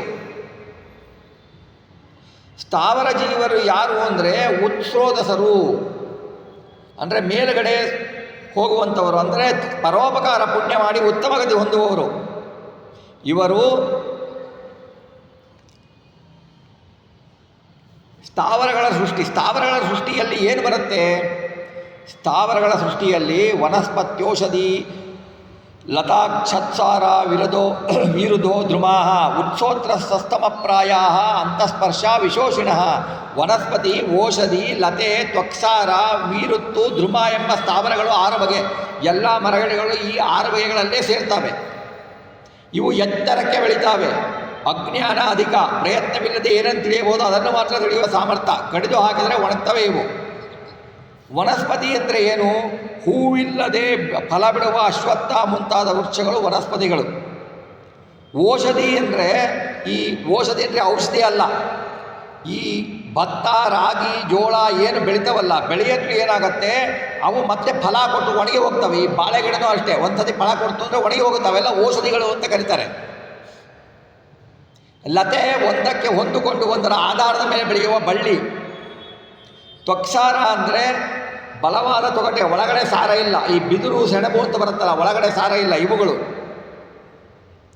ಮೀರುತ್ ಅಂದರೆ ವೀರುತ್ತಂದರೆ ಈ ಪೊದೆಗಳು ಬೆಳೀತಾವಲ್ಲ, ದಟ್ಟವಾದ ಪೊದೆಗಳು, ಆ ಪೊದೆಗಳು. ಧ್ರುವ ಅಂದರೆ ಹೂವು ಹಣ್ಣು ಬಿಡುವ ಮಾವು ಮುಂತಾದ ಮರಗಳು. ಹೂವು ಹಣ್ಣು ಬಿಡುತ್ತಲ್ಲ, ಮಾವು ಮುಂತಾದ ಮರಗಳು ಧ್ರುವ ಅನ್ಸ್ಕೊಳ್ತವೆ. ಹೂವು ಹಣ್ಣು ಬಿಡದೆ ದೊಡ್ಡದಾಗಿ ಬೆಳಿತೇವಲ್ಲ, ಅವು ವನಸ್ಪತಿಗಳು ಅನ್ಸ್ಕೊಳ್ತಾವೆ ಅಂತ ವೃಕ್ಷಗಳಿಗೆ 6 ವಿಧ. ಈ ವೃಕ್ಷಗಳಲ್ಲಿ ಏನಪ್ಪ ಒಂದು ಅಂದರೆ ಊರ್ಧ್ವ ಸ್ರೋತಸ್ಸುಗಳು ಇವು. ಆಮೇಲೆ ಇದಕ್ಕೆ ಪಾದಪಗಳು ಅಂತಲೂ ಕರೀತಾರೆ. ಇದಕ್ಕೆ ಕೆಳಗಡೆ ನೀರು ಹಾಕಿದರೆ ಬೆಳೆಯತ್ತೆ ಅಲ್ವಾ. ಒಣಗೋಗಿದೆ ಅಂತ ಗಿಡಕ್ಕೆ ಮೇಲಿಂದ ಯಾರೂ ನೀರು ಹಾಕಲ್ಲ, ಮರಗಳಿಗೆ ಕೆಳಗಡೆ ನೀರು ಹಾಕಿ ತೊಗೊಳ್ತಾರೆ. ಅದಕ್ಕೆ ಊರ್ಧ್ವ ರೇತಸ್ಸು ಅಂತಾರೆ, ಅದಕ್ಕೆ ಊರ್ಧ್ವ ಚೇತಸ್ಸು ಅಂತಾರೆ. ಊರ್ಧ್ವ ಸ್ರೋತಸ್ಸರು ಯಾಕಪ್ಪ ಅಂದರೆ ಹಾಗೆ, ಅದಕ್ಕೋಸ್ಕರ. ಆಮೇಲೆ ಏನಾಗುತ್ತೆ ಅಂದರೆ ಅವು ಯಾವಾಗಲೂ ಪರೋಪಕಾರಿ ಜೀವಿಗಳು. ಬದುಕಿದಾಗ ಜನರಿಗೆ ನೆರಳು ಕೊಡುತ್ತೆ. ಯಾವ ಮರಗಳು ಹಣ್ಣನ್ನು ಕೊಡುತ್ತೋ ಅವು ನನಗೆ ಹಣ್ಣು ಬೇಕು ಅಂತ ಇಟ್ಕೊಳ್ಳಲ್ಲ, ಬೇರೆಯವರಿಗೆ ಹಣ್ಣು ಕೊಡುತ್ತೆ, ಫಲಗಳನ್ನು ಕೊಡುತ್ತೆ, ಪರಿಮಳದ ಹೂಗಳನ್ನು ಕೊಡುತ್ತೆ. ಆಮೇಲೆ ಅದನ್ನು ಕಡಿದರೆ ಅದನ್ನು ಕಡಿದುಕೊಂಡು ಹೋದರೆ ಮನೆಗೆ ಕಿಟಕಿ ಬಾಗಿಲುಗಳಾಗ್ತವೆ. ಆಮೇಲೆ ಮರಕ್ಕೆ ಇನ್ನೊಂದು ವಿಶೇಷ ಏನಪ್ಪ ಅಂತಂದರೆ ಅವಕ್ಕೆ ಏನಪ್ಪ ಅಂತಂದರೆ ಅವುಗಳಿಗೆ ಅವನ್ನು ಕಡಿದರೆ ಕಡಿದ ಭಾಗ ಮತ್ತೆ ಚಿಗುರುತ್ತೆ. ಮನುಷ್ಯರಿಗೆ ಒಂದು ಬೆರಳು ಕಡಿದರೆ ಅಲ್ಲಿ ಮತ್ತೆ ಬೆರಳು ಚಿಗುರಲ್ಲ, ಪ್ರಾಣಿಗಳಿಗೆ ಮನುಷ್ಯರಿಗೆ. ಇದು ಅದಕ್ಕಿರುವ ವಿಶೇಷ ಧರ್ಮ. ಆ ಗಿಡವನ್ನು ಕಡಿದರೆ ಒಂದು ಭಾಗ ಕಡಿದರೆ ಮತ್ತೆ ಅಲ್ಲೇ ಚಿಗುರುತ್ತಾನೆ. ಈಗ ಮನುಷ್ಯರಿಗೆ ಪ್ರಾಣಿಗಳಿಗೆ ಬೆರಳು ಕಡಿದ್ರೆ ಚಿಗುರುತ್ತಾ? ಇಲ್ಲ. ಹಾಗೆ ಅವಳ ವಿಶೇಷ ಧರ್ಮ.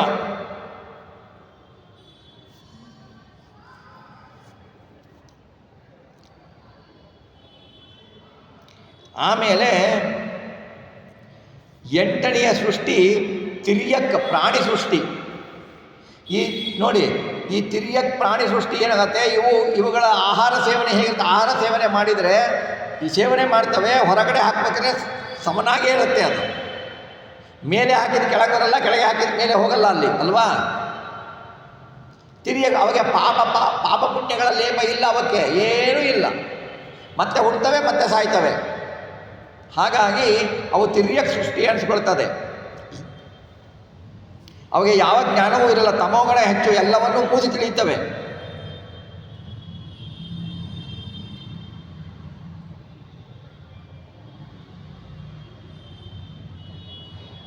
ಈ ತಿರ್ಯಕ್ ಪ್ರಾಣಿಗಳಲ್ಲಿ ಯಜ್ಞೋಪಯೋಗಿಗಳು 28 ಬಗೆ ಇದ್ದಾರೆ ಅಂತ ಹೇಳ್ತಾರೆ. ಹಸು, ಆಡು, ಕೋಣ, ಜಿಂಕೆ, ಹಂದಿ, ಕಾಡು ಹಸು, ದುಷ್ಟಿ, ಕುರಿ, ಒಂಟೆ, 9 ಸೀಳಾದ ಗೊರಸಿನ ಪ್ರಾಣಿಗಳು, ಹಾಗೆಲ್ಲವೂ ಪ್ರಾಣಿಗಳು ಇದ್ದಾವೆ. ಈ ಮನುಷ್ಯರು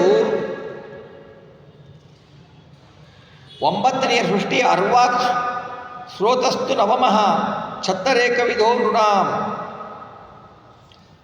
ಅಧಸ್ರೋತಸ್ತು ಈ ಜೀವನದ್ದು,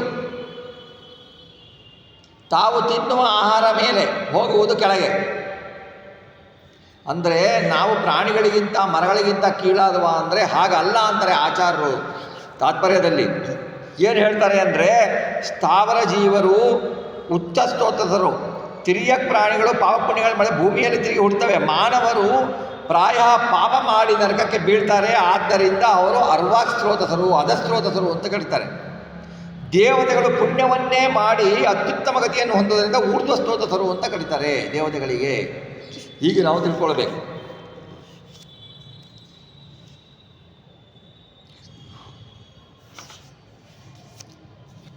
ಈ ಸೃಷ್ಟಿಗಳನ್ನು ಹೇಳಿದ ಮೇಲೆ ಕಾಲವನ್ನು ಸ್ವಲ್ಪ ತಿಳ್ಕೊಳ್ಬೇಕು.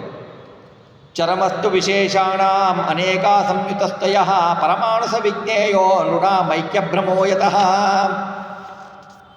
ಯಾಕೆ ಅಂದರೆ ಕಾಲಾಂತರ್ಗತ, ಕಾಲ ನಿಯಾಮಕ, ಕಾಲಾತೀತ, ತ್ರಿಕಾಲಜ್ಞ ಅಂತ ಹೇಳ್ತೀವಿ. ಪ್ರತಿಯೊಂದು ಕಾಲದಲ್ಲೂ ಭಗವಂತ ವ್ಯಾಪಿಸಿದ್ದಾನೆ. ಏವಂ ಕಾಲೋ ಅಪಿ ಅನುಮಿತ ಸೌಕ್ಷ್ಮೇ ಸ್ಥೌಲ್ಯೇ ಚ ಸತ್ತಮಃ ಸಂಸ್ಥಾನ ಭುಕ್ತ್ವಾ ಭಗವಾನ್ ಅವ್ಯಕ್ತೋ ವ್ಯಕ್ತಭುಕ್ವಿಭೂ.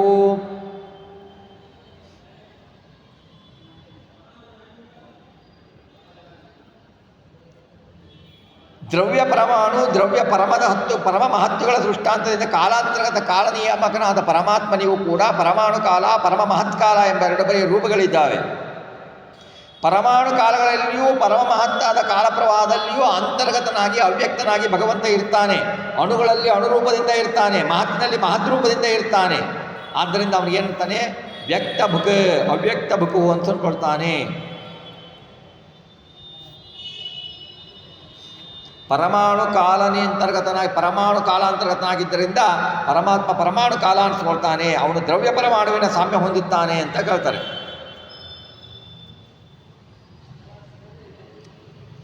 ಅಂದರೆ 2 ಪರಮಾಣುಗಳು ಸೇರಿ ಒಂದು ದಣುಕ ಕಾಲ ಆಗತ್ತೆ, ಆ 3 ದಣುಕ ಸೇರಿ ಒಂದು ತ್ರಿಣುಕ ಕಾಲ ಆಗತ್ತೆ. ಈ ತ್ರಿಣುಕ ಕಾಲ ಪರಮಾತ್ಮನ ಪರಿಮಾಣ ತ್ರಿಣುಕ ದ್ರವ್ಯ ದೃಷ್ಟ ಆಗುತ್ತದೆ, ಅದು ಅಯೋಗಿಗಳಿಗೆ ಪ್ರತ್ಯಕ್ಷವಾಗುತ್ತದೆ ಅಂತ ಹೇಳ್ತಾರೆ. ಅಲ್ಲಿ ಕಾಲಗಳ ವಿಭಾಗವನ್ನು ಮಾಡ್ತಾರೆ. ಒಂದು ಕ್ಷಣ ಅಂದರೆ ಏನು ಹೇಳ್ತಾರೆ ಅಂತ ನೋಡಿ, 1,000 ಕಮಲದ ಎಲೆಗಳನ್ನು ತೆಗೆದುಕೊಳ್ಳಿ, ಒಣಗಿದ ಎಲೆಗಳನ್ನು 1,000 ತೆಳ್ಳಗಿರುತ್ತೆ ಕಮಲದ ಎಲೆಗಳು. ಆ ಎಲೆಗಳನ್ನು ಜೋಡಿಸಿಬಿಟ್ಟು ಒಂದು ಪರಮ ಶಕ್ತಿಶಾಲಿಯಾದವನೊಬ್ಬನಿಗೆ ಒಂದು ಸೂಜಿಯನ್ನು ಡಬ್ಬಣವನ್ನು ಕೊಟ್ಟು ಬಿಟ್ಟು ಅದನ್ನು ಜೋರಾಗಿ ತಾಡನ ಮಾಡಿ ಒಂದೇ ಇದಕ್ಕೆ ಅದನ್ನು ರಂಧ್ರ ಮಾಡಬೇಕು. ರಂಧ್ರ ಮಾಡಿದರೆ ಆ 1000 ಎಲೆಗಳು ಒಂದೇ ಕ್ಷಣದಲ್ಲಿ ರಂಧ್ರ ಆಗಿರುತ್ತಲ್ವ. ನಮಗೆ ಹಂಗೆ ಅನ್ಸೋದು ಒಂದೇ ಕ್ಷಣದಲ್ಲಿ ರಂಧ್ರ ಆಗ್ಬಿಡ್ತೀವಿ ಎಲ್ಲ ಎಲೆಗಳು ಅಂತೀವಿ. ಆದರೆ ಒಂದು ಎಲೆಯಿಂದ ಇನ್ನೊಂದು ಎಲೆಗೆ ರಂಧ್ರ ಆಗಬೇಕಾದ್ರೆ ಆ ಕಾಲ ಇರುತ್ತಲ್ವ, ಆ ಕಾಲವನ್ನು ಅಣು ಅಂತಾರೆ. 3 ತ್ರಿಣಕ ಕಾಲಕ್ಕೆ ತ್ರುಟಿ ಎಂದು ಹೆಸರು ಬರುತ್ತೆ. 3 ತ್ರುಟಿಗಳು ಒಂದು ವೇದ, 3 ವೇದಗಳು ಒಂದು ಲವ ಅನಿಸುತ್ತೆ, 3 ಲವಗಳ ಒಂದು ನಿಮಿಷ ಅನಿಸುತ್ತೆ, 3 ನಿಮಿಷಗಳಲ್ಲಿ ಒಂದು ಕ್ಷಣ ಅನಿಸುತ್ತೆ, 5 ಕ್ಷಣಗಳು ಒಂದು ಕಾಷ್ಟ, 15 ಕಾಷ್ಟಗಳು ಒಂದು ಲಘು ಅನಿಸುತ್ತೆ. ಆಮೇಲೆ 15 ಲಘುಗಳು ಒಂದು ಗಳಿಗೆ, 2 ಗಳಿಗೆಗಳು ಒಂದು ಮುಹೂರ್ತ. ಇದೆಲ್ಲ ಗೊತ್ತಾಗುತ್ತೆ ನಮಗೆ ಅಲ್ವಾ. 2 ಗಳಿಗೆಗಳು ಒಂದು ಮುಹೂರ್ತ, 6 ಗಳಿಗೆಗಳಿಗೆ ಒಂದು ಪ್ರಹರ ಅಂತಾರೆ. ಇದು ಹಗಲಿನ ಅಥವಾ ರಾತ್ರಿಯ 5ನೆಯ ಒಂದು ಭಾಗ ಪ್ರಹರ. 7 ಅಥವಾ 8 ಗಳಿಗೆಗಳು ಒಂದು ಯಾಮ. ಇದು ಹಗಲು ಅಥವಾ ರಾತ್ರಿಯ 4ನೆಯ ಒಂದು ಭಾಗ. ಒಂದು ಗಳಿಗೆ ಅಂದರೆ ಏನು ಅಂತ ಹೇಳ್ತಾರೆ ನೋಡಿ.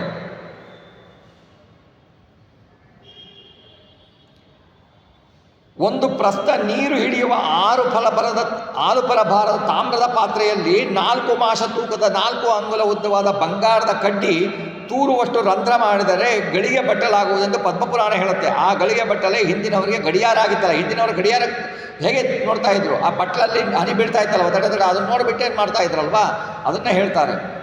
4 ಯಾಮಗಳು ಮಾನವರಿಗೆ ಹಗಲು ರಾತ್ರಿಗಳ ಒಂದು ದಿನ ಆಗತ್ತೆ. 15 ದಿನಗಳು ಒಂದು ಪಕ್ಷ.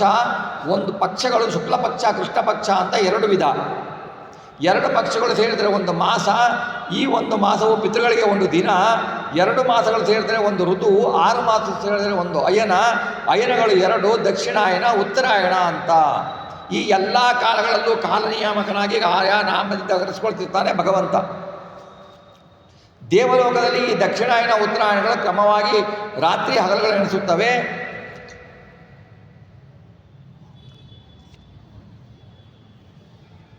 ಪರಮಾಣು ಮೊದಲಾಗಿ ವರ್ಷ ಪರ್ಯಂತ ಕಾಲಗಳಿಂದ ಮನುಷ್ಯರ ಆಯುಷ್ಯವನ್ನು ನಿಯಂತ್ರಿಸ ಮಾಡುವವನು ಯಾರು? ಪರಮಾತ್ಮ. ಆದ್ದರಿಂದ ಅವನಿಗೆ ಅನಿಮಿಷ ಅಂತ ಕರೀತಾರೆ.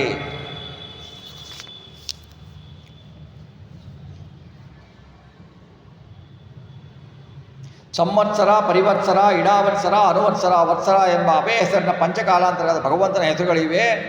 ಶೌರ್ಯ, ಭಾರ್ಯಸ್ಪತ್ರ, ನಕ್ಷತ್ರ, ಚಂದ್ರಸಾವನಮಾನಗಳಿಂದ ಉಂಟಾಗುವ ಸಂವತ್ಸರ, ಪರಿವತ್ಸರ, ಇಡಾವತ್ಸರ, ಅನುವತ್ಸರ, ವತ್ಸರಗಳಲ್ಲಿ ನಿಯಾಮಕರಾದ ಭಗವದ್ ರೂಪಗಳೇ ಸಂವತ್ಸರದ ಮುಂತಾದ ಹೆಸರುಗಳಾಗ್ತವೆ. ಇದು ಬ್ರಹ್ಮತರ್ಕದಲ್ಲಿ ಹೇಳಿದ್ದಾರೆ ಅಂತ ಶ್ರೀಮದ್ ಆಚಾರ್ಯರು ವರ್ಣಿಸ್ತಾರೆ.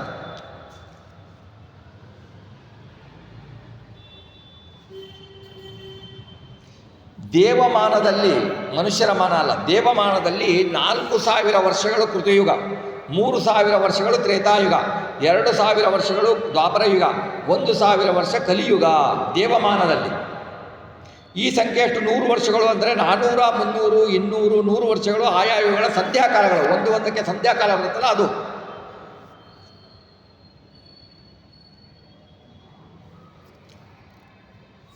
ಆಮೇಲೆ 3 ಲೋಕದಾಚೆ ಬ್ರಹ್ಮನಿಗೆ 1000 ಚತುರ್ಯುಗಗಳು ಒಂದು ಹಗಲು. 1000 ಚತುರ್ಯುಗಗಳು. ಏನು ಚತುರ್ಯುಗಗಳಿದ್ದಾವಲ್ಲ ಇವು ಒಂದು 1000 ಆದರೆ ಬ್ರಹ್ಮನಿಗೆ ಒಂದು ಹಗಲು. ಅಷ್ಟೇ 1000 ಚತುರ್ಯುಗಗಳು ಬ್ರಹ್ಮನಿಗೆ ಒಂದು ರಾತ್ರಿ. ಆ ರಾತ್ರಿಯಲ್ಲಿ ಸೃಷ್ಟಿಕರ್ತ ಬ್ರಹ್ಮ ಸೃಷ್ಟಿ ಕಾರ್ಯವನ್ನು ನಿಲ್ಲಿಸಿ ನಿದ್ದೆ ಮಾಡುವಂತೆ ನಡೆಸ್ತಾ ಸುಮ್ಮನೆ ಇರ್ತಾನೆ. ರಾತ್ರಿ ಕಳೆದರೆ ತಿರುಗಿ ಮೂಲೋಕ ಸೃಷ್ಟಿ ಮಾಡ್ತಾನೆ. ಬ್ರಹ್ಮನ ದಿನದಲ್ಲಿ ಅಂತರ್ಗತನಾದ ಭಗವಂತ 14 ಮನ್ವಂತರಗಳನ್ನು ಭೋಗಿಸುವಷ್ಟು ಕಾಲ ಈ ಮೂಲೋಕ ಸೃಷ್ಟಿ ಇರುತ್ತೆ. ಪ್ರತಿಯೊಬ್ಬ ಮನು ಇರ್ತಾನಲ್ವಾ, ಅವನು 71 ಚತುರ್ಯುಗ ಮತ್ತು 18.5 ಲಕ್ಷ ವರ್ಷಗಳದ್ದು ದೀರ್ಘವಾದ ತನ್ನ ಕಾಲವನ್ನು ಅನುಭವಿಸ್ತಾನೆ. ಒಂದು ಮನು ಏನಿರ್ತಾನೆ 71 ಚತುರ್ಯುಗ ಮತ್ತು 18.5 ಲಕ್ಷ ವರ್ಷಗಳು ಅಷ್ಟು ದೀರ್ಘವಾದ ತನ್ನ ಕಾಲವನ್ನು ಅನುಭವಿಸ್ತಾನೆ. ಮನ್ವಂತರಗಳಲ್ಲಿ ಮನು ಅವನ ವಂಶದ ರಾಜರು ಋಷಿಗಳಾಗಿರ್ತಾರೆ. ದೇವತೆಗಳು, ಇಂದ್ರ, ಗಂಧರ್ವಾದಿಗಳು ಬೇರೆ ಬೇರೆ ಇರ್ತಾರೆ.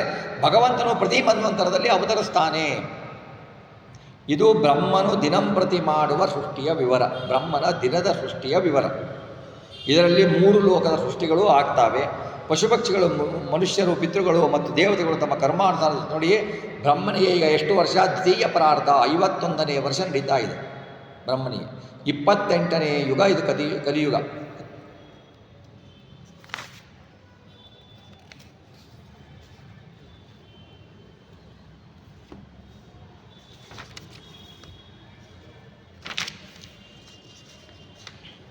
ಆಮೇಲೆ ಇದೆಲ್ಲ ಸೃಷ್ಟಿಯಾದ ಮೇಲೆ ಮೈತ್ರೇಯರು ಹೇಳ್ತಾರೆ, ಇತೀತೆ ವರ್ಣಿತ ಕ್ಷತ್ತ ಕಾಲಾಖ್ಯ ಪರಮಾತ್ಮನಃ ಮಹಿಮಾ ವೇದ ಗರ್ಭೋತ ಯದಸ್ರಾಕ್ಷಿ ನಿಬೋಧಮೇ. ವಿದುರ ಕಾಲನಾತ್ಮಕ ಪರಮಾತ್ಮಕ ಮಹಿಮೆಯನ್ನು ನಿನಗೆ ವರ್ಣಿಸಿ ಹೇಳಿದ್ದೇನೆ. ಮುಂದೆ ವಿರಾಟ್ ಬ್ರಹ್ಮನು ವೈಕಾರಿಕ ದೇವ ಸೃಷ್ಟಿ ನಂತರ ಮಾಡಿದ ಸೃಷ್ಟಿಯನ್ನು ಹೇಳ್ತೇನೆ ಕೇಳು ಅಂತ ಮುಂದಿನ ಸೃಷ್ಟಿಯನ್ನು ವಿವರಿಸ್ತಾರೆ.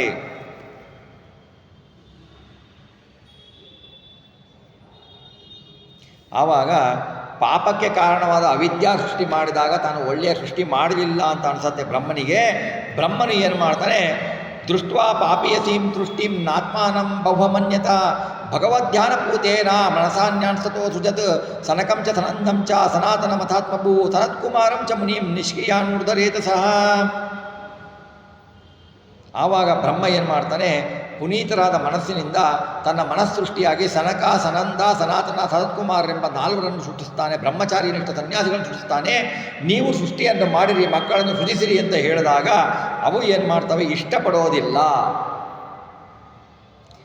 ನಾವು ಸನ್ಯಾಸಿಗಳಾಗೇ ಇರ್ತೀವಿ, ನಾವು ಸೃಷ್ಟಿಯನ್ನು ಮಾಡೋದಿಲ್ಲ ಅಂತ ಹೇಳಿದಾಗ ಬ್ರಹ್ಮ ಸಿಟ್ಟು ಬಂದಂತೆ ನಡೆಸ್ತಾನೆ. ಬ್ರಹ್ಮನಲ್ಲಿ ದೋಷ ಇಲ್ಲ, ಸಿಟ್ಟು ಬಂದಂತೆ ನಡೆಸ್ತಾನೆ. ಕೋಪವನ್ನು ಇಟ್ಕೊಳ್ತಾನೆ. ಆ ಕೋಪದೊಳಗೆ ಅವನ ಹುಬ್ಬುಗಳ ಮಧ್ಯದಿಂದ, ಭ್ರೂಭಂಗದಿಂದ ಮಧ್ಯದಿಂದ ಕೆಂಪು ಬಣ್ಣದ ಬಾಲಕ ರುದ್ರದೇವರು ಹುಟ್ಟುತ್ತಾರೆ. ಬ್ರಹ್ಮದೇವರ ಕೋಪದಿಂದ ಅವನ ಹುಬ್ಬಿನ ಮಧ್ಯದಿಂದ ರುದ್ರದೇವರು ಅವತಾರ ಮಾಡ್ತಾರೆ. ಮೊದಲು ಹುಟ್ಟಿದ ತಕ್ಷಣ ರುದ್ರದೇವರು ಕಣ್ಣೀರು ಸುರಿಸ್ತಾರೆ, ನನಗೆ ನಾಮಕರಣ ಮಾಡು, ವಾದಸ್ಥಾನ ಕೊಡು ಅಂತ ಹೇಳಿಬಿಟ್ಟು. ಆವಾಗ ಬ್ರಹ್ಮದೇವರು ನೀನು ಇಷ್ಟವನ್ನು ಈಡೇರಿಸ್ತಾನೆ ಅಂತಾರೆ, ನಿನ್ನನ್ನು ರುದ್ರ ಅಂತ ಕರೀತಾರೆ ಅಂತ ಹೇಳ್ತಾರೆ. ನಿನಗೆ ಬಹಳ ಹೆಸರುಗಳಿವೆ ಅಂತ ಹೇಳಿಬಿಟ್ಟು 11 ಹೆಸರುಗಳನ್ನು ಅವರಿಗೆ ಹೇಳ್ತಾನೆ. ಆಮೇಲೆ ನೀನು ಸೃಷ್ಟಿಯನ್ನು ಮಾಡು ಅಂತ ಹೇಳ್ತಾನೆ ರುದ್ರದೇವರಿಗೆ. ನೋಡಿ, ದೇವರು ಸೃಷ್ಟಿಯನ್ನು ಮಾಡು ಅಂತ ಹೇಳಿದಾಗ ಬ್ರಹ್ಮದೇವರು ತಪಸ್ಸು ಮಾಡಿದರು, ನನಗೆ ಆ ಯೋಗ್ಯತೆ ಇಲ್ಲ, ನೀನು ಕೊಡಬೇಕು ಅಂತ ಹೇಳ್ತಾರೆ. ಆದರೆ ರುದ್ರದೇವರು ಬ್ರಹ್ಮದೇವರು ಹೇಳಿದ ತಕ್ಷಣ ಸೃಷ್ಟಿ ಸ್ಟಾರ್ಟ್ ಮಾಡ್ಕೊಂಡ್ಬಿಟ್ರು. ತಪಸ್ಸು ಮಾಡಲಿಲ್ಲ, ಯೋಗ್ಯತೆ ಸಂಪಾದಿಸಲಿಲ್ಲ, ಸ್ಟಾರ್ಟ್ ಮಾಡಿಬಿಟ್ರು.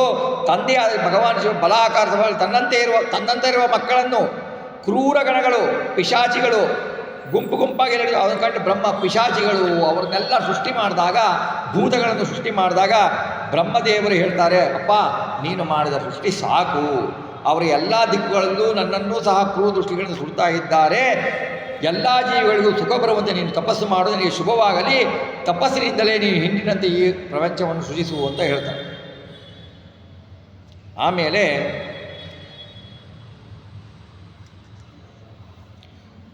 ಶ್ರೀಹರಿಯ ಸೃಷ್ಟಿಯಲ್ಲಿ ತಮ್ಮ ಬ್ರಹ್ಮ ಏನು ಮಾಡ್ತಾನೆ, ಸೃಷ್ಟಿ ಮಾಡಿದ ಲೋಕದಲ್ಲಿ ಸಂತಾನ ವೃದ್ಧಿಯಾಗಿ ಕಾರಣಬಲ್ಲ 10 ಮಂದಿ ಪುತ್ರರು ಜನಿಸ್ತಾರೆ. ಯಾರೋ ಅವರು ಮರೀಚಿ, ಅತ್ರಿ, ಅಂಗೀರಸ, ಪುಲಸ್ತ್ಯ, ಪುಲಹ, ಕ್ರತು, ಭೃಗು, ವಶಿಷ್ಠ, ದಕ್ಷ ಮತ್ತು 10ನೆಯವ ನಾರದ. ಇವರೇ ಈ 10 ಮಂದಿ ಪುತ್ರರು. ಬ್ರಹ್ಮನ ತೊಡೆಯಿಂದ ನಾರದರು ಸಂಭೂತವಾದರು. ಅಂಗುಷ್ಟದಿಂದ ದಕ್ಷ, ಪ್ರಾಣದಿಂದ ವಶಿಷ್ಠ, ಚರ್ಮದಿಂದ ಭೃಗು, ಹಸ್ತದಿಂದ ಕೃತು.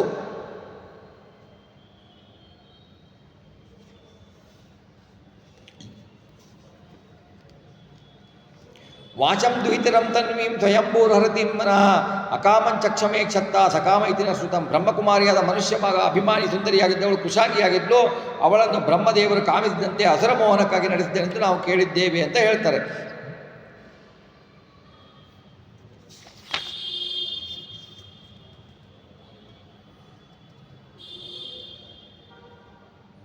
ಆ ಕೃಷಾಂಗಿಯನ್ನು ಬ್ರಹ್ಮದೇವರು ಬಿಡ್ತಾರೆ. ಅವಳನ್ನು ಎಲ್ಲ ದಿಕ್ಕಲ್ಲೂ ದುರ್ಜನರು ಸ್ವೀಕರಿಸ್ತಾರೆ. ಏಕೆಂದರೆ ಮಂಜಿನಂತೆ ಸಜ್ಜನರ ಬುದ್ಧಿ ಕವಿದು ಅವರಿಗೆ ಮೋಹ ಉಂಟು ಮಾಡುವವಳು ತಾನು ಅಂತೇಳಿ ಅಂತ. ಯಾಕೆಂದರೆ ಬ್ರಹ್ಮದೇವರು ಮೊದಲನೇ ಶಬ್ದ ಬಂದಾಗ, ಅವರಿಗೆ ಬಾಂಡ್ ಅಂತ ಶಬ್ದ ಬಂದಾಗ ಆ ಶಬ್ದದ ಅಭಿಮಾನಿ ಸರಸ್ವತಿ ಉದಯಿಸ್ತಾಳೆ.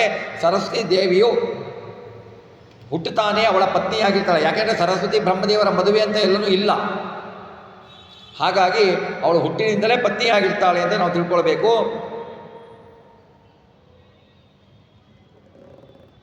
4 ಮುಖಗಳಿಂದ 4 ಸೃಷ್ಟಿಯನ್ನು ಮಾಡ್ತಾರೆ.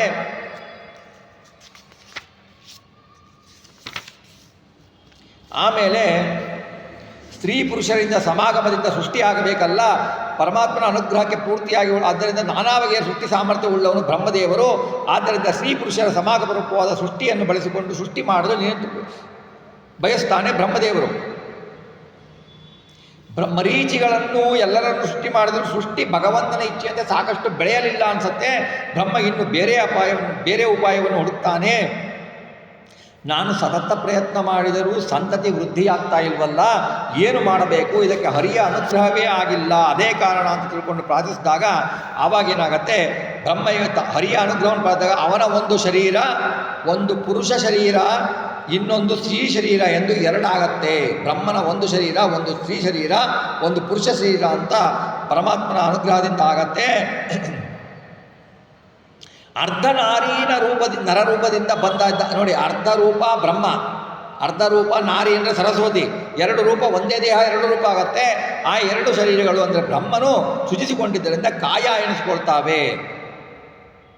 ಈ ಎರಡೂ ಬೇರೆ ಬೇರೆ ಶರೀರಗಳ ಪರಸ್ಪರ ಸಮಾಗಮದಿಂದ ಗಂಡು ಹೆಣ್ಣು ಜೋಡಿಯೊಂದು ಉತ್ಪನ್ನ ಆಗತ್ತೆ. ಆ ಗಂಡು ಹೆಣ್ಣು ಜೋಡಿಯಲ್ಲಿ ಗಂಡು ಮಗುವಾದವನೇ ಸ್ವಯಂಭುವ ಮನು. ಹೆಣ್ಣು ಯಾರು? ಅವನ ಪಟ್ಟ ಮಹಿಷಿ ಶತರೂಪಾದೇವಿ. ಆಮೇಲೆ ಗಂಡು ಹೆಣ್ಣುಗಳ ಜೊತೆಯಾಗುವ ಮೂಲಕ ಸೃಷ್ಟಿ ಮುಂದೆ ಬೆಳೆಯುತ್ತಾ ಬರುತ್ತೆ. ಸ್ವಯಂಭೂ ಮನುವಿಗೆ ಶತರೂಪಾದೇವಿಯಲ್ಲಿ 10 ಮಂದಿ 2 ಗಂಡು ಮಕ್ಕಳಾಗ್ತಾರೆ. ಪ್ರಿಯವ್ರತ, ಉತ್ಥಾನಪಾದ ಅನ್ನೋ ಗಂಡು ಮಕ್ಕಳಾಗ್ತಾರೆ.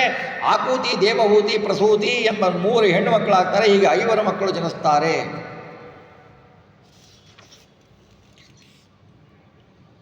ಹೀಗೆ ಆಗಿ ಮನುವಿಗೆ ಆವಾಗ ವಿದುರ ಕೇಳ್ತಾನೆ, ಸವೈ ಸ್ವಯಂಭುವ ಸಮ್ರಾಟ್ ಪ್ರಿಯಪುತ್ರ ಸ್ವಯಂಭುವ ಪ್ರತಿಲಭ್ಯ ಪ್ರಿಯಾಂ ಪತ್ನಿಂ ಕಿಂಚಕಾರ ತಥೋ ಮುನೇ. ಬ್ರಹ್ಮನ ಪ್ರಿಯಪುತ್ರ ಸಾಮಾಟ್ ಸ್ವಯಂಭುವ ಮನುವು ಶತರೂಪಾದೇವಿಯನ್ನು ಪತ್ನಿಯಾಗಿ ಪಡೆದ ಬಳಿಕ ಏನು ಮಾಡಿದ?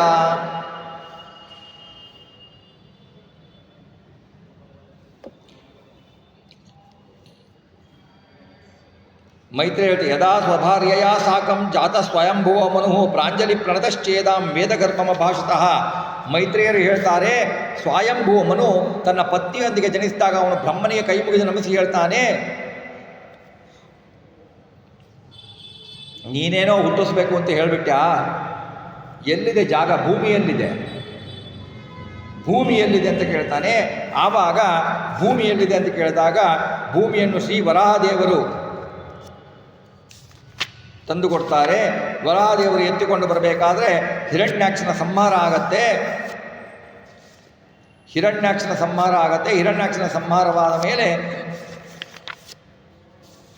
ಆಮೇಲೆ ಮುಂದೆ ಸೃಷ್ಟಿಗಳು ನಡೀತಾವೆ. ದೈತ್ಯ ಹಿರಣ್ಯಾಕ್ಷಕ ಹಿರಣ್ಯಕಶಿಪುಗಳ ಜನ್ಮ ವೃತ್ತಾಂತವೂ ಆಗತ್ತೆ. ಅವರ ಶಾಪಗ್ರಸ್ತರಾಗಿ ಸನಕ ಸನಾದಿಗಳಿಂದ ಶಾಪಗ್ರಸ್ತರಾಗಿ ಅವರು ರಾಕ್ಷಸರಲ್ಲಿ ಬರ್ತಾರೆ. ಹಿರಣ್ಯಾಕ್ಷನನ್ನು ವರಾರೂಪಿ ಪರಮಾತ್ಮ ಸಂಹಾರ ಮಾಡ್ತಾನೆ. ಹಿರಣ್ಯಕಶಿಪುವಿನನ್ನು ನರಸಿಂಹರೂಪಿ ಪರಮಾತ್ಮನ ಸಂಹಾರ ಮಾಡುವುದನ್ನು ಸಪ್ತಮ ಸ್ಕಂದದಲ್ಲಿ ಕೇಳ್ತೇವೆ. ದ್ವಿತೀಯ ಗರ್ಭದಲ್ಲಿ ಆ ಹಿರಣ್ಯಕಶಿಪುಗಳು, ಏಕೆಂದರೆ ಕಾಶ್ಯಪ ದಿತಿ ಅವರಿಬ್ಬರು ಇದ್ದಾಗ ದಿತಿ ಕೇಳ್ತಾಳೆ, ಸಾಯಂಕಾಲದ ಸಮಯ ಆಗಿರುತ್ತೆ, ದಿತಿ ನನಗೆ ಮಗು ಆಗಬೇಕು ಅಂತಂದಾಗ ಈ ಸಮಯ ಅಯೋಗ್ಯವಲ್ಲ, ಈ ಸಮಯದಲ್ಲಿ ಪತಿಪತ್ನಿಯರು ಸೇರಬಾರದು ಅಂತಂದಾಗ ಅವಳು ಹಠ ಮಾಡಿ ಕೇಳಿದಾಗ ಮಗು ಹುಟ್ಟಿದ ಮಗಳು ಕ್ರೂರರಾಗಿ ಜಗತ್ತಿಗೆ ಕಂಟಕರಾಗ್ತಾರೆ ಅಂತ ಹೇಳ್ತಾರೆ. ಆಮೇಲೆ ಕೆಲವಿದ್ದಾಗ ಆಮೇಲೆ ತೊಳೆದುಕೊಂಡು ಒಬ್ಬ ಮಗ ಭಗವದ್ ಭಕ್ತನಾಗ್ತಾನೆ ಅಂತ ಹೇಳ್ತಾರೆ. ಹಾಗಾಗಿ ಅದರಲ್ಲಿ ನಮಗೇನಪ್ಪ ಅಂದರೆ ನಾವು ಮಕ್ಕಳನ್ನು ಕ್ರಿಯೆಯನ್ನು ಮಾಡಬೇಕಾದ್ರೆ ಕಾಲಗಳನ್ನು ಎಲ್ಲವನ್ನು ನೋಡಿಕೊಂಡು ನಾವು ಮಾಡಬೇಕು. ಇಲ್ಲ ಅಂತಂದರೆ ಮಕ್ಕಳುಗಳು ಹುಟ್ಟುವವರು ಪರಮ ಭಗವದ್ವೇಷಿಗಳಾಗ್ತಾರೆ ಎನ್ನುವುದನ್ನು ನಾವು ತಿಳಿದುಕೊಳ್ಬೇಕು.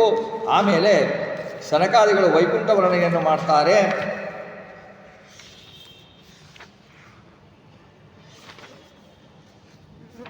ಅವಳು ಮಗುವನ್ನು ಹೆರಬಾರದು ಅಂತ ಹೇಳಿ 100 ವರ್ಷ ಗರ್ಭದಲ್ಲಿ ಇಟ್ಕೊಂಡಿರ್ತಾಳೆ ಹಿರಣ್ಯಕಶಿಪುರನ್ನು ತಾಯಿ. ಇಡೀ ಕತ್ತಲೆಯಾಗಿ ದೇವತೆಗಳೆಲ್ಲ ಆಚರಣೆಪಟ್ಟಾಗ ಆಮೇಲೆ ದೇವತೆಗಳು ಬಂದು ಕೇಳಿದಾಗ ಅವಳಿಗೆ ಹಾಗೆ ಮತ್ತೆ ಪ್ರಸವ ಆಗತ್ತೆ. ನೋಡಿ, ಅವಳು ಏನು ಮಾಡಿರ್ತಾಳೆ, ಇಂಥ ಮಕ್ಕಳು ಹುಟ್ಟಬಾರ್ದು ಅಂತ 100 ವರ್ಷ ಕಾಲ ತನ್ನಲ್ಲಿ ಇಟ್ಟುಕೊಂಡಿರ್ತಾಳೆ ಅವಳ ಗರ್ಭದಲ್ಲಿಯೇನೆ.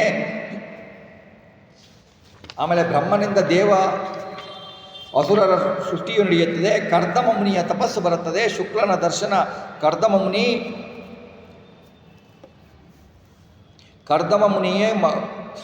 ಕರ್ದಮ ಪ್ರಜಾಪತಿಯ ಪತ್ನಿ ಆಗ್ತಾಳೆ. ದೇವಹೂತಿ ಅನ್ನುವಳು ಮನುವಿನ ಮಗಳು ಅನ್ನೋದನ್ನು ನಾವೆಲ್ಲ ಕೇಳಿದ್ದೀವಿ.